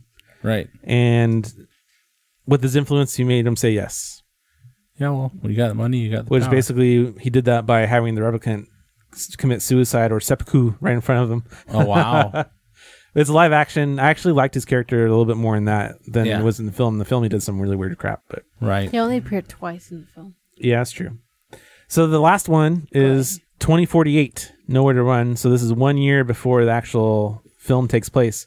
Right. And in this short, we see the replicant with the golden heart, oh, Sapper Morton, which Ellie was asking a question about before asking who Sapper is. This is who Dave Bautista plays yeah. in the film, Yeah. who is also in the Marvel movie Guardians of the Galaxy. He was. He's also a wrestler. He's also a That's wrestler. like he looks familiar. Okay. Dave Bautista. Yeah. So that's where you know him from. I'm sorry. It's a nice little short. It's definitely not the most necessary out of the three, but it's a nice little short. It's cool because you want to know who this guy's background was, because he was a big guy, and you see him in the trailer. You're like, that's a big guy. What is he doing? Yeah, it's what's good he to about? see his background a little bit, because he's kind of like an interesting character, but you don't really get any story about him in the movie. So you get some stuff, but very little. But what I was trying to say is that it's good to go into some of these characters' backgrounds, because it kind of fills in some of these plot points that you really want to hear about. Because a lot of people are story driven and they want to know these characters' backgrounds or characters' story ideas or story arcs, and this really helps build that vision. So I wish I knew about it before I went to see the movie. But anyway, continue. Yeah, it would have helped a little bit. Yeah. So with that, we established the Blade Runner universe. We know everything leading up to the Blade Runner 2049 movie. So with that, let's talk about the movie and plot and the colors and everything like Ellie wanted to say. Can I start with the colors? Sure, start with the colors. It's all yellow. That's not all yellow. There's a major yellow scene. There's multiple big major yellow scenes, which is cool because when I think sci-fi, like this is kind of like more cyberpunk. Would you agree? Yeah. Those colors are usually blues and greens. Mm. This one's heavy on the yellows and To red. emphasize the fires of the machines. The 1982 oil. film Blade Runner, which took place in Los Angeles. Blues, wasn't it? It took place in Los Angeles and Tyrell Corp, and it was only in the city, pretty much, in the Tyrell Corp Pillar and Pyramid. We have in this too, and that had like yellow tones, but that was like a small, very small portion of the film.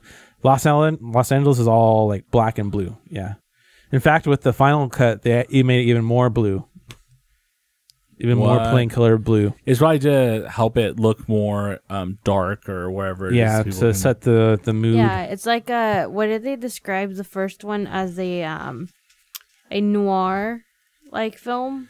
Like it was an influence, like a future noir. Yeah, like a future noir. That was like what the first movie was. Yeah, there was like jazz thing. I remember it felt like Deckard was a private investigator sometimes because he plays slow jazz music in his apartment as he relaxes and sits back and drinks scotch while thinking about what he needs to investigate next. Yeah, and that's what I appreciate about the new one. It's like didn't exactly replicate like the first movie with the colors and like being all like noir as much. Like it was still noir, you could like tell. Right. But it was like kind of a new take to it. It's not the same like with the jazzy music. It was like with the classical music this time. Yeah, and the noir movies, original noir movies, you couldn't really get too much color play because it's all black and white. Yeah. But it's pretty cool. If there's one thing I missed about the original Blade Runner and how it took place mainly in the city is how overpopulated everything felt. Yeah, it was overpopulated in the first one because that's what they wanted you to feel like. LA is like a big giant metropolis. Yeah. There's like no place tons to live. of people everywhere. I mean, in the first scenes, he's trying to order noodles and he's like 4. And the guy's like, okay, 2. And then he's like, no, 4, 2. And the guy's like, okay, 2. That's like one of my favorite scenes, except he's saying in Japanese. Right. I mean, you don't have that big of a problem right now in LA, and I don't think you're gonna have that big problem in LA in 2 years. But I mean, you get some scenes in this film that take place in LA, but it doesn't feel anywhere near as overpopulated. But maybe this is because of the blackout. I mean, the current movie. Yeah, the current movie, 2049. I don't think you see that many people walking around outside because I think there's something else that happened that we don't know about. It's called budget. Do you think it wasn't as overpopulated at LA because of the blackout, or because you felt that too, right? The original Blade Runner movie had lots of people everywhere, really crowded streets, lots of people like walking up and down the streets. Cheaper extras at the time. But with this, like you get Agent K walking down the street with a bunch of people on the bikes behind him, and I feel like there's just not much to do when people are realizing it's a new time. Something I will give it is there's a part where he goes into his building and is walking up, and there's lots of like groups of people, and there's graffiti on his door and stuff. So that felt kind of lived, but I liked seeing people in the streets. I think it just shows that people are just hanging out and getting fucked up.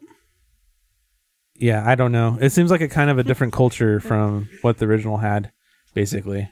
But the world changed. Maybe the blackout had something to do with that. Maybe people died and there's less people. Yeah, I'm sure a lot of people died. I'm sure about that. That they did. So we have a lot of locations, Ellie, right? So we have Los Angeles in Blade Runner 2049. Oh yeah, Las Vegas. Las Vegas, And which is very yellow. San Diego. San Diego. Which is shit. And Wallace Corp, which replaces Tyrell Corporation. It was Basically the same same thing, yeah. And it has those yellow tones to it, just like the other one. building. But it's kind of fun to see a different city like San Diego because it said like Los Angeles District, San Diego. Yeah. And you're like, oh man, San Diego's jacked up. It's Yeah. like, isn't it the that dumpster? that hepatitis A got to him. Well, this is something I don't know if you noticed when they're showing Los Angeles, but because like the world is so done now, like no plants, probably the ozone's crap. Los Angeles had a big giant wall that was preventing the waves from coming in because the ocean rose up so high. So they had to build this huge wall just to preserve Los Angeles. Did you Right. notice that? That was so cool. I Right. thought. And then you also saw when he was, if you watch it, you can see him flying across Los Angeles and notice that there was all farms and all the farms were white. Yeah. And farms are not traditionally white. They're green. Well, they had a lot of solar places there too. Right. But I meant But yeah, it was like all dead land. Yeah, it was all, but they were like farms, but they're like farming bugs. bugs, or they're farming like what's that thing called again? That plant, garlic. algae. Yeah. Like algae growth and all this other stuff. So it's like, hey man, this is all indoors and it's done with like, you know, like these green rooms. So that's like the countryside that we saw. And it's because the new guys, not Tyrell, what's the new guy's company Wallace. called? Wallace, he got his money from manufacturing or mastering food production or something. Yeah, protein synthesis. So we got the countryside, which you mentioned right now. That's like very white, like very white coloration compared to everything else. It does snow in the city, and that's white. But It's like, it doesn't look like snow; it looks like ash. Yeah, almost. Yeah. And we get one more location, which is the ocean. Kind of a little Right. bit. You kind of got the ocean, but kind of felt like Tron Ocean. I liked it though. Yeah. So in the Blade Runner 1982, we had a neo-noir feel, which it pulled off very well. But it had lots of CRT TVs. Right. Did you notice that when you're watching the original one? Yes. So a lot of 4:3 aspect ratio TV sets everywhere in the original Blade Runner. It was 1982. So of course that was like all they had available to them. But did you notice that they kept all the futuristic screens 4:3 aspect ratio and actually had a lot of CRT TVs in this film? No, I didn't. Blade Runner notice that. 2049. No. Did you notice that, Ellie? No. I noticed that there was a Pan Am sign. And I was like, Pan Am is gone. Really? Yeah. Yeah, there was tons of monitors. A lot of them didn't look like CRTs. You know how they have the lines and everything? They looked like LCD screens, but they even had like the rounded edges and the proper aspect ratio. So I thought it was a really cool detail how they tried to make this fit into the same universe. Like widescreen TVs never took off. Right. But again, this is like a weird alternate universe now because you're talking about Pan Am still being around, Atari being around. Yeah, Atari is a big corporation. Like, I don't know. That's not happening. Coca-Cola. Sony was there. Sony was there, but not only that, Sony's a big company now. But when you look at that, I think they just dropped like it in there dead 'cause they made companies that are like really popular, it's kind of makes it seem like, hey, what's going on? But the whole thing, what you said about, you know, it has to be an alternate universe. Yeah, well, to make it feel futuristic, right? I mean, for Blade Runner 1982, when that film came out, it probably was really convincing. But just having those screens today, This is awesome. it doesn't feel futuristic anymore, right? So just to have the screens. So I think to make up for that, they have projection technology, which is they introduced with Blade Runner 2049. So you have big naked ladies walking down the street that are totally pink, ballerinas dancing on the street. I don't know how they avoid accidents. How do you think they avoid accidents with all those? Like, probably look up and see a giant vagina. Autopilot. Autopilot. Wait, can you drive into the giant vagina? Oh my god. No, but I agree with you. Probably A whole everybody's new world. everybody's probably on autopilot. Yeah. I don't think anybody drives anymore. Everyone's just like on a magnetic track like Disneyland. Well, self-driving cars probably. There are a lot of taxis and stuff. So, Ellie, you think everything is auto-driving cars, or do you think they just are ignoring it now? They just don't drive. They just don't. They just look over past it now. Doesn't matter to them. Yeah, I feel like this world is so just. Wait, didn't they have a driver? I mean, in the they end? had a. They have drivers, but self-driving cars, you can still say How do self-driving. you call it? I don't want to say whorehouse, but that was what it was. Yeah. Red light district. Just like right there, and it was pretty intense. Ew. And it's just kind of nobody like cared. I feel like like no one cared. I feel like it's just something that has been washed into. No, it's like when you see norm. the sex shops in downtown LA. Like, it's just there. Yeah, but I mean, for some people, it'd be like, oh my gosh, what's that? I think by that time Doing they're open to everything. Yeah. So that's what I'm trying to say. That it's like a little more. No one's alone. Yeah. Even robots can make you feel. Whoa. Yeah, I mean, like even if you think about it, like without giving too much spoilers, we're going through characters soon, so you might know. Yeah, well, Like we're gonna try to avoid robots spoilers. with the robots if you want to just you know. If you want to bang some bolts So and it's screws. just kind of like Tommy said, it's a little more open. So I feel like I mean, just see how open drive our world through is it. now, right? How They're desensitized. imagine at that point, Basically, humanity is desensitized to naked people. Yeah. Yeah. they're used to it. They're not ashamed of that. They have higher concerns. And there's like feeding themselves there's like and staying alive. There's like virtual, since replicants are around, there's probably replicants that are walking around naked, so people are used to it. So this is a cool detail that Ridley Scott pulled off in the old film, was that for anything that was a replicant, he had like a glint appear in the eye. You know when you see a cat looking at a bright light and you see the glare coming back from their eyeball? Yeah.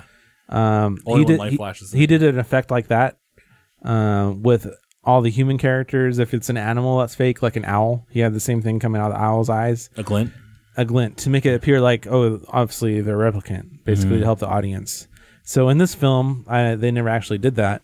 But something I did think that maybe they kind of did as a tribute to that is the Nexus 8s. Remember, we mentioned at the beginning of this podcast, look up and to the left. Yeah. And then they scan, you can see the serial number in their eyeball. Right. So maybe that was a tribute to it because it still takes place in the eyes. Could be. Maybe they're looking up and the little thing's shiny. Yeah. Because in one of the pre movies, they kind of have it like where if you look at it, it's kind of shiny. But anyway, yeah, go ahead.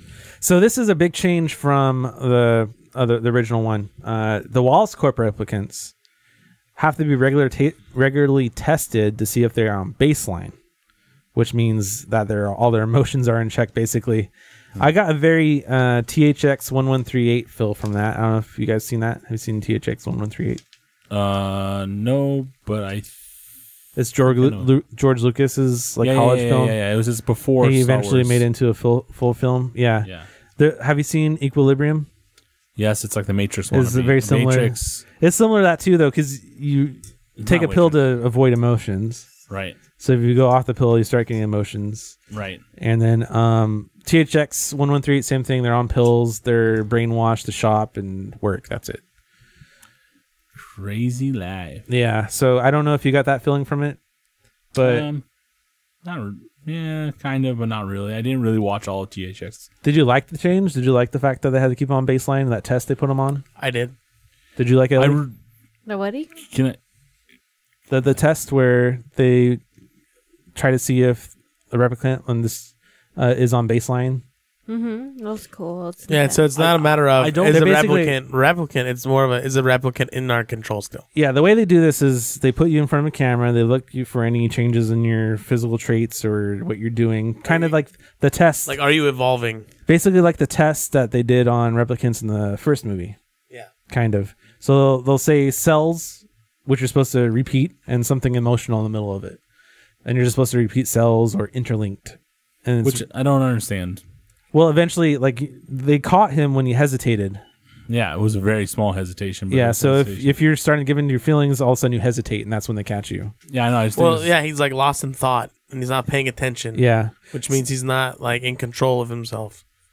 Yeah, so obviously, And he if can you're fail being a mission. tested and you're tested for baseline, if you hesitate, you're revealed. So Wallace Corp. Interlinked. Should we have kept Tyrell Company? Do you think Wallace Corp So. was a good thing to have in this movie? Yeah, it makes Was sense. it necessary? It makes sense to me because you couldn't. In the other movies, they're kind of saying, you know, at the end, you kind of assume that this is going to be the end of them, and you kind of want to see the front to this company because you really get to see who was. Didn't the guy die from Tyrell? Didn't he die? Yeah, he was killed by the replicants. Remember? Right. Yeah. So he's dead. So they wanted to make a new face. So I'm sure they were like, okay, he got bought by a new company, and he probably failed because there's no leader at his company. So I think it was a good idea to bring Wallace in. I don't like the person they brought in as Wallace. That's my Jared personal Leto. opinion. Yeah, so that's the next Leto. question.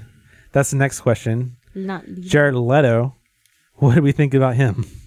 I thought he did. I don't all understand right. his character. Why is his eyes like that? I think he's He blind. talks very strangely. He acts strange.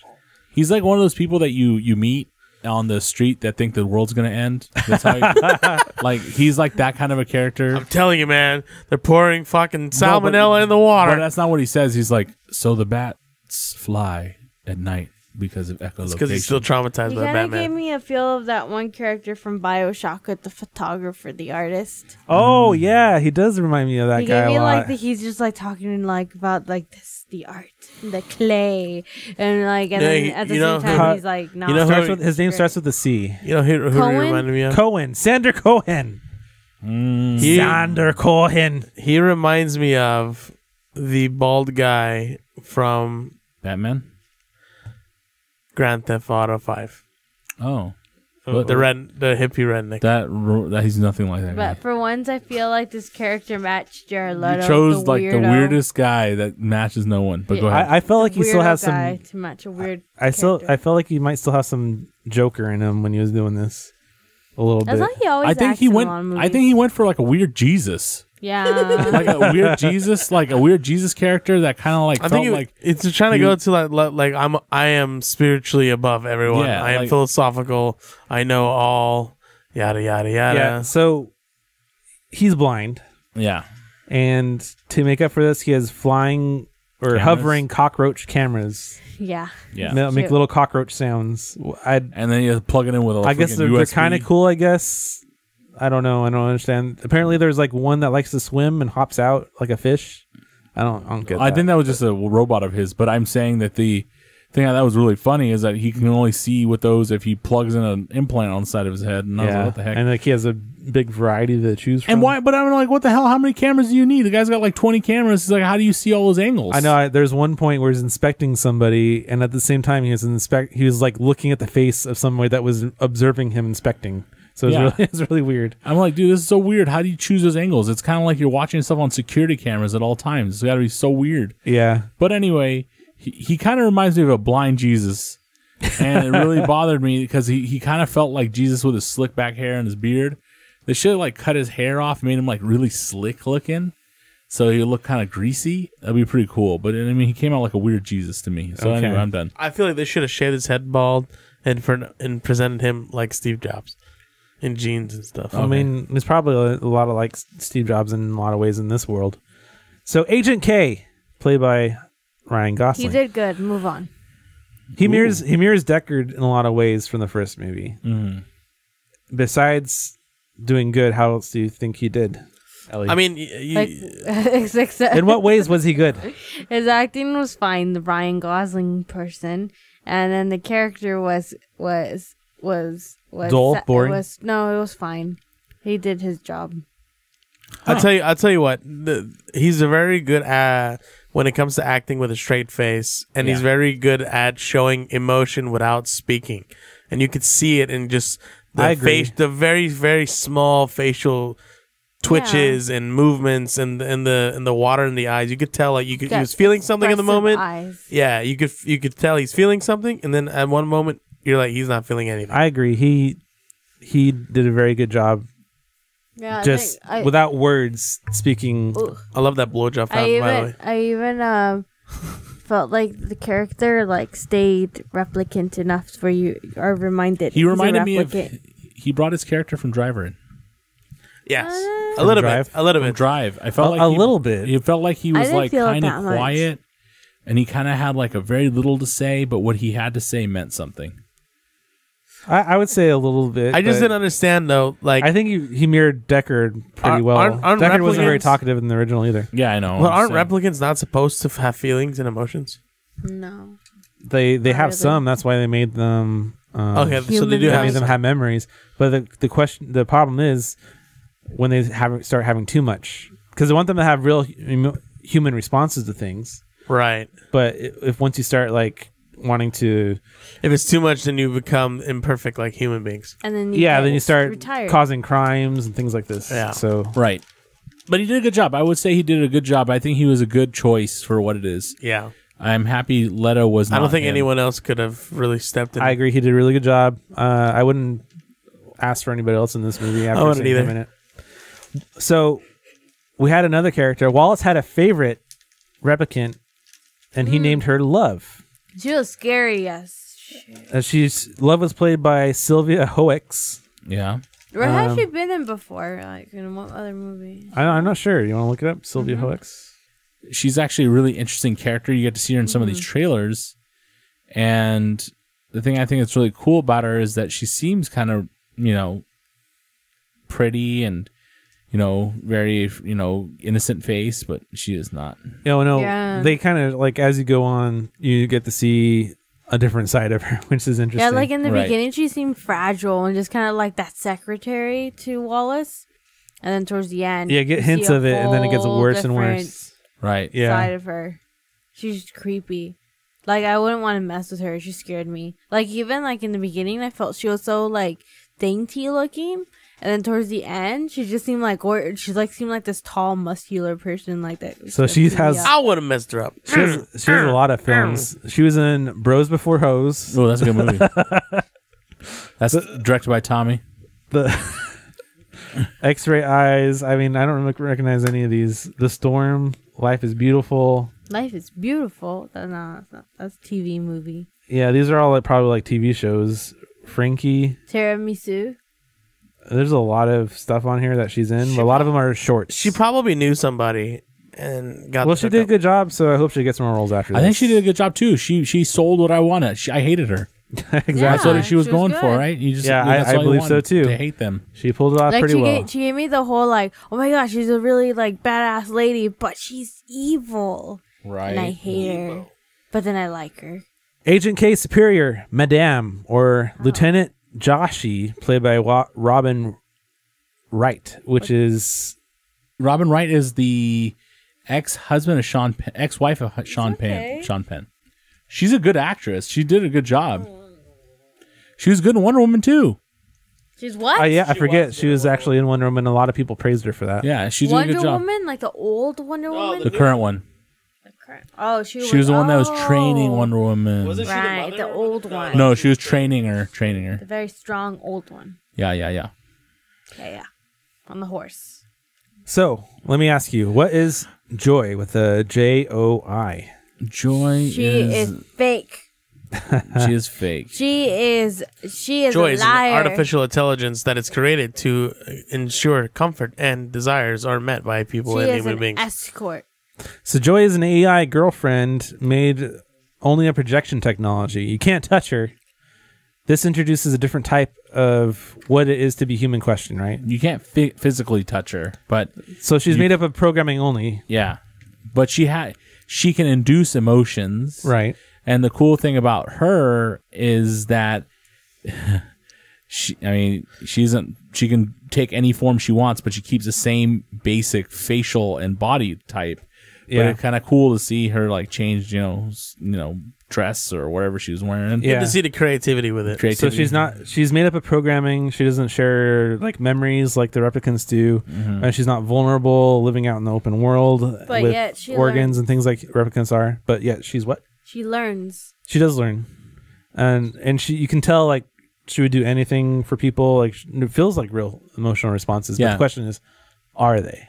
And that's like another theme of this movie that we get, just like our replicants, humans, or there's a little hint of it to later at the end of the movie that we don't want to spoil, but you kind of find out what Joy is kind of like, and it kind of like hurts your heart a little. Yeah. So what? I didn't care. I knew she was fake. Oh dang. So her theme is Peter and the Wolf. I don't know if you heard Peter's theme from Peter and the Wolf, but that's a classic. Whenever she's summoned, you hear the opening of Peter and the Wolf. Let me put it on. Whenever she goes away, you hear like kind of a midsection of Peter and the Wolf theme. I think the Peter theme from Peter and the Wolf. When she doesn't, and when she messages him, because she kind of messages him. Well, yeah. So you hear that tone when she first appears, or when he's calling her, or it happens too. I noticed when she's listening in on a conversation. When she's listening on something that's going on, and you hear that sound, that means she's going to talk to you about this later, basically. Yeah, or she's saved it, or she's listening, and then this is when you get a message or something else. That's when she's like going away for a second or something. Yeah. So what do you think the significance of that is? I don't know. I thought that it was really interesting that they use those tones, because they were pretty cool tones. But they made a film out of Peter and the Wolf. Is Peter and the Wolf is a story? Peter and the Wolf is a story. I feel like they made it to mimic Windows with the upload and download. But I mean, they don't just randomly pick stuff like this. I think. I was going to ask what the Peter and Wolf movie was about. So Peter's theme is Joy, right? So this would mean that she's kind of in the position of Peter, where Peter was like the most outgoing, kind of the world is not going to bother me kind of a thing. But this would mean that if she's Peter, that other characters would go into what the other characters in Peter and the Wolf are. That would be grandfather, the duck, the bird, and the wolf. So who do you think the wolf would be? Who do you think the bird would be? Who do you think the duck would be? Who do you think the grandfather would be?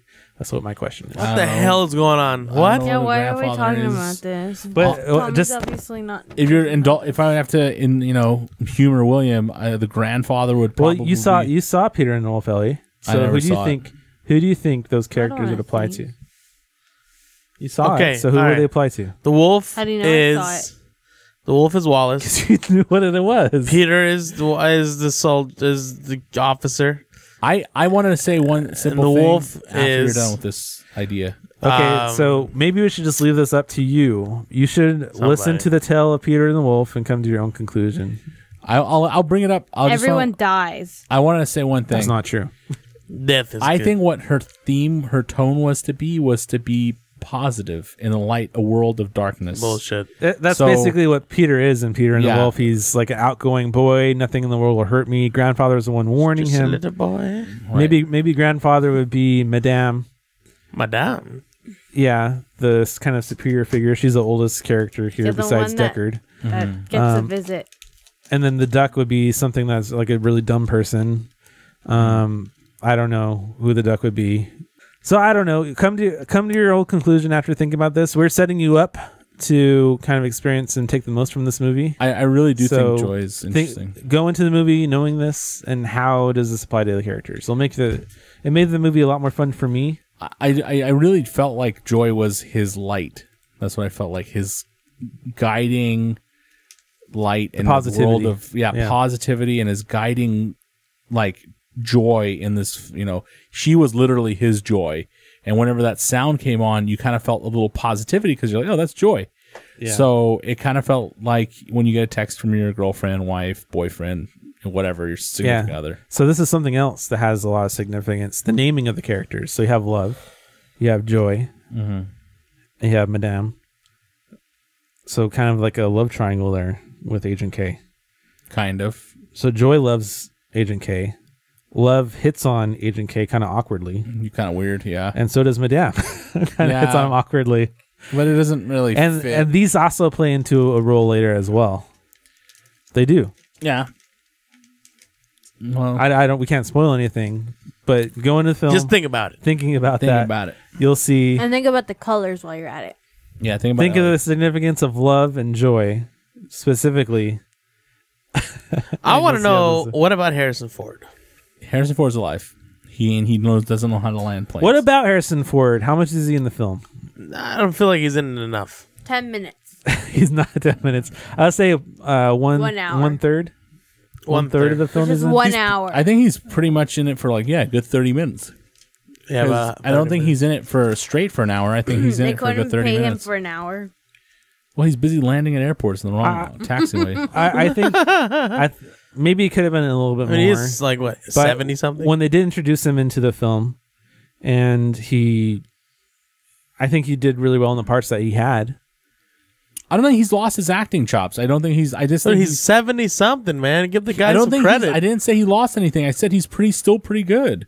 I mean, he did. I don't think he lost he anything. did pretty well for a guy in his 70s. Shit. I'm not saying anything. I'm saying he did. He a good was job. throwing punches. He and wasn't everything. good in the Hollywood. You know, he cop actually movie, but punched whatever. Ryan Gosling. Like, actually punched him. And there's an actual scene that they got a snippet of where you can see the actual punch that Ryan Gosling got. Well, and good. Harrison Ford's like, "Oh shit," face.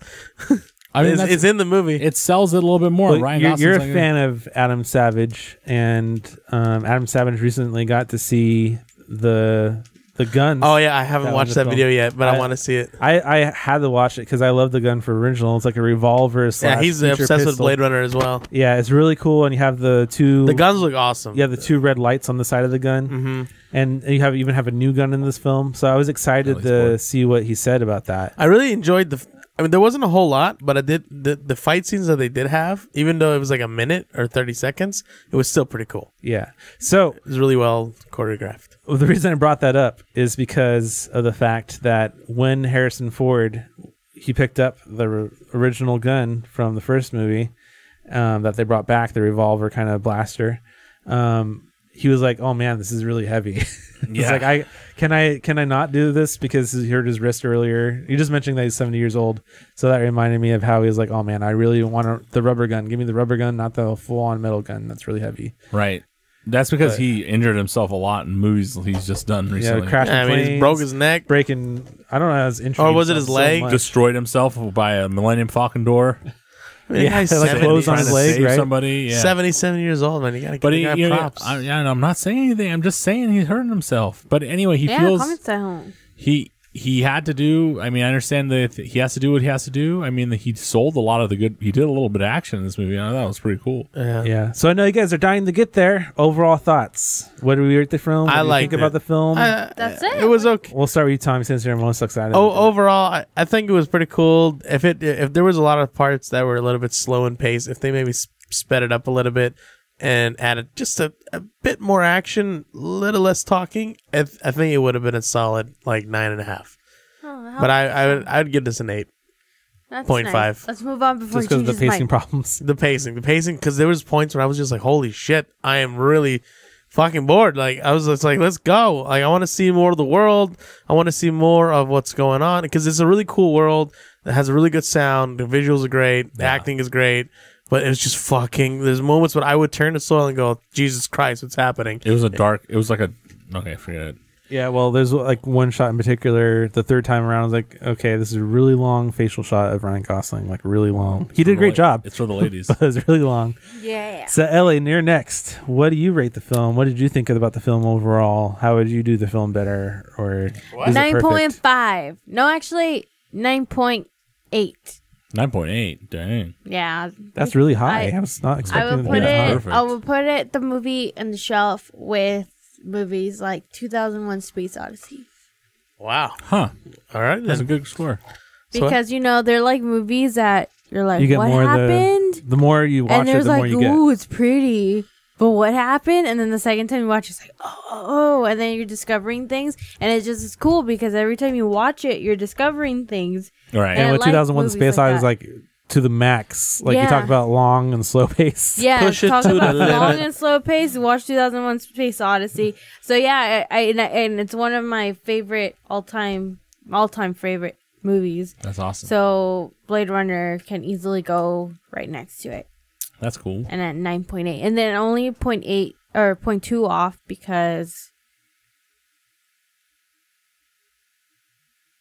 Let's give it a 10. Oh my god. So, Hill, what do you rate the film? Well, I'm going to start with some reasons why the film is why it's pretty good. Is if you watch the original and you can actually, when you watch that and you go to this movie, you feel like this movie followed the original's pace really closely. The good things about the movie are that it stays with its source material very strongly, and it continues with it. I know it's a different character and different things, but all the stuff feels like it's the same universe. Not so much of a change. The only things that I had qualms with, again, are not the visual shots or anything like that. It's just the pacing of the story. Could have been sped up a little bit for the mainstream. I know that they're going for like a, sci-fi crowd, but yeah, do you think a little sped up? We talked about it when we talked about the original, how the theatrical release had the voiceovers, like dialogue voiceovers. Yeah. Do you think they should have done that with this? No, I don't think they need to do that. I'm just saying pacing could have been better, or maybe in the world, not to add any voice or anything. I don't think the voice was the thing that needed. I think it was just pacing. Like instead of a long 20-minute shot of flying between here and let's say San Francisco, give me a good 5-minute shot.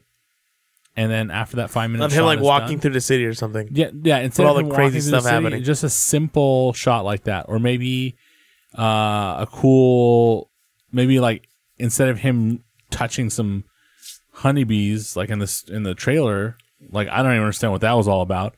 Yeah, it was one. See, another mystery to solve. I still haven't I know what that collected was. all the meaning of that. I know what that is. Other than the fact that he's probably using that honey to live out there. Let Tommy explain what and it is. There might be life out his there. Crazy thoughts. It's because he's trying to experience fear.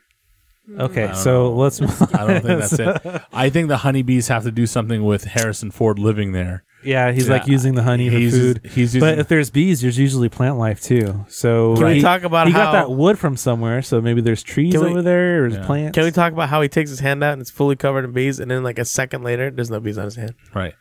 That's because he walks away. So there's things like that which they lead you into. They're kind of like chasing the rabbit down the rabbit hole.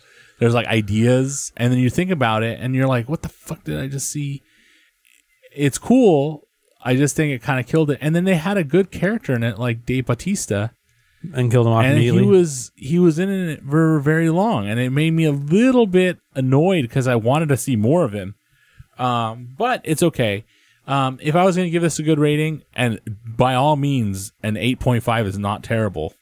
That's a great score. Only reason I'm giving you an 8.5. Only reason I'm giving it an 8.5 is because Tommy fell asleep in it. That gets point like 2 off for people sleeping, and he wasn't the only person asleep. Uncle fell asleep for half the movie. Yeah. It's a niche movie, though. Yeah, it's a niche. I mean, I'm talking about for the mainstream. You're getting mainstream people that are everyone watching it.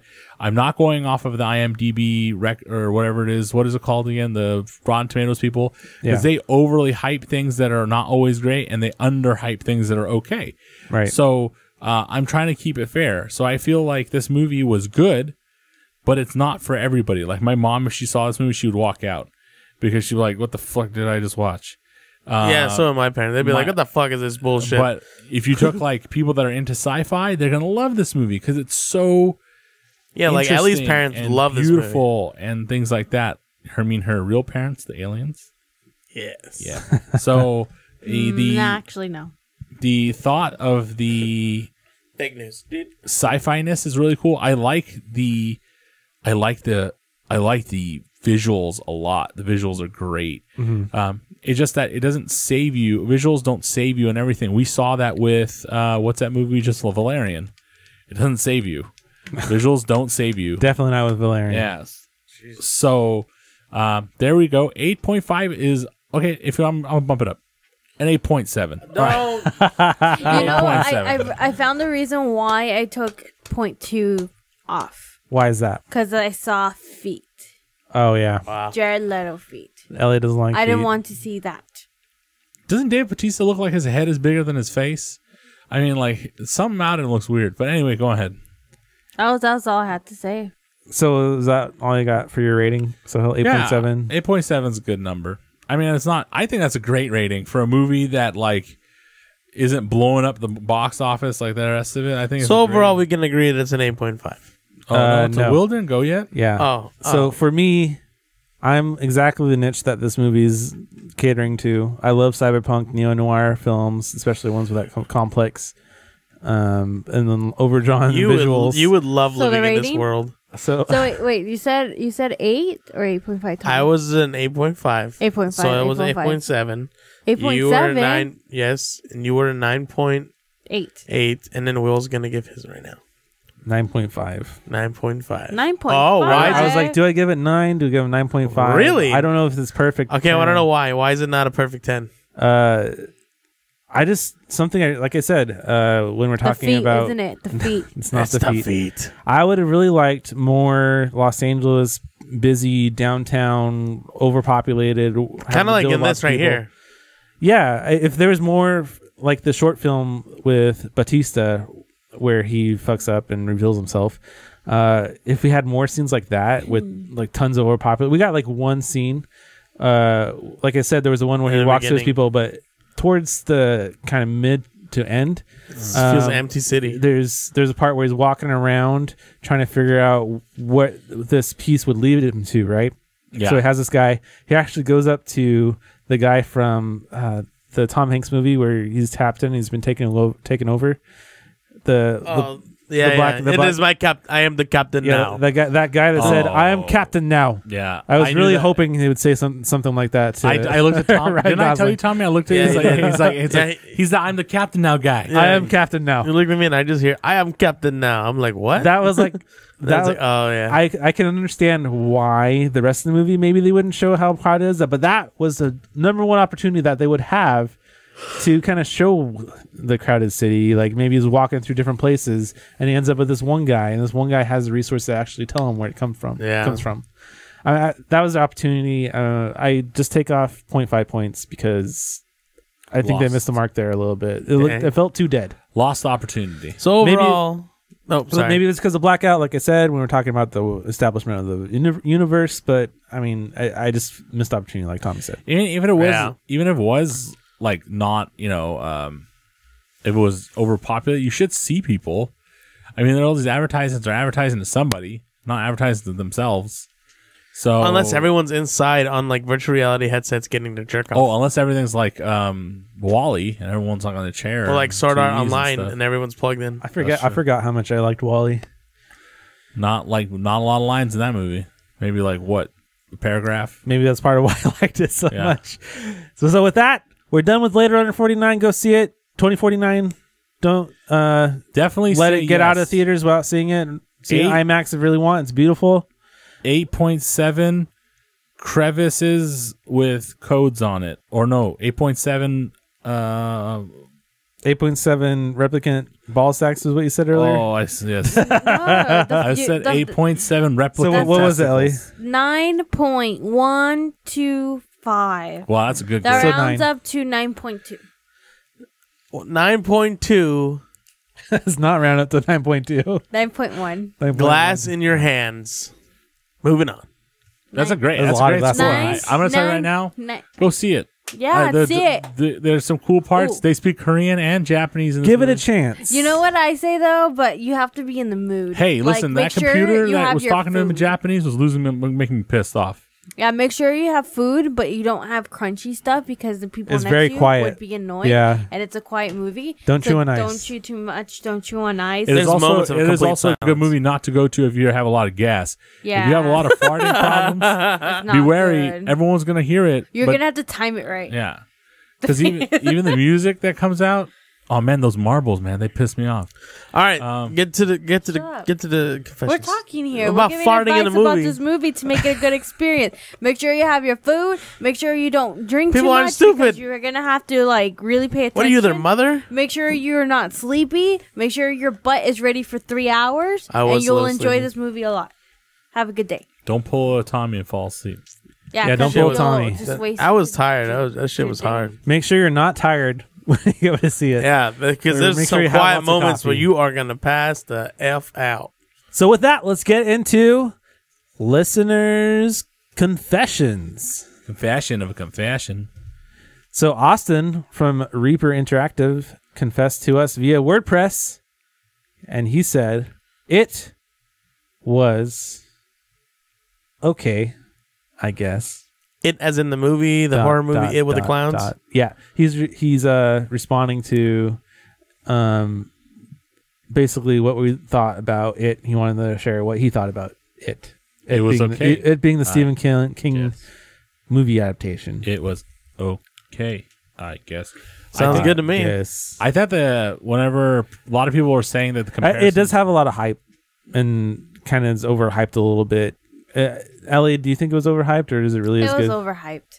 It was sold as a very scary movie. It was a dark comedy. They should have launched it for October. I thought people said it was kind of like Goonies, like the Goonies type style. I mean, I really enjoyed it. It is kind of similar to Goonies. But it was just it's more similar to Stranger Things, but yeah. It was just marketed in a different way than what it actually was, and it attracted people and made money. It was overall a good film, but it was completely different to what you were promised. Oh.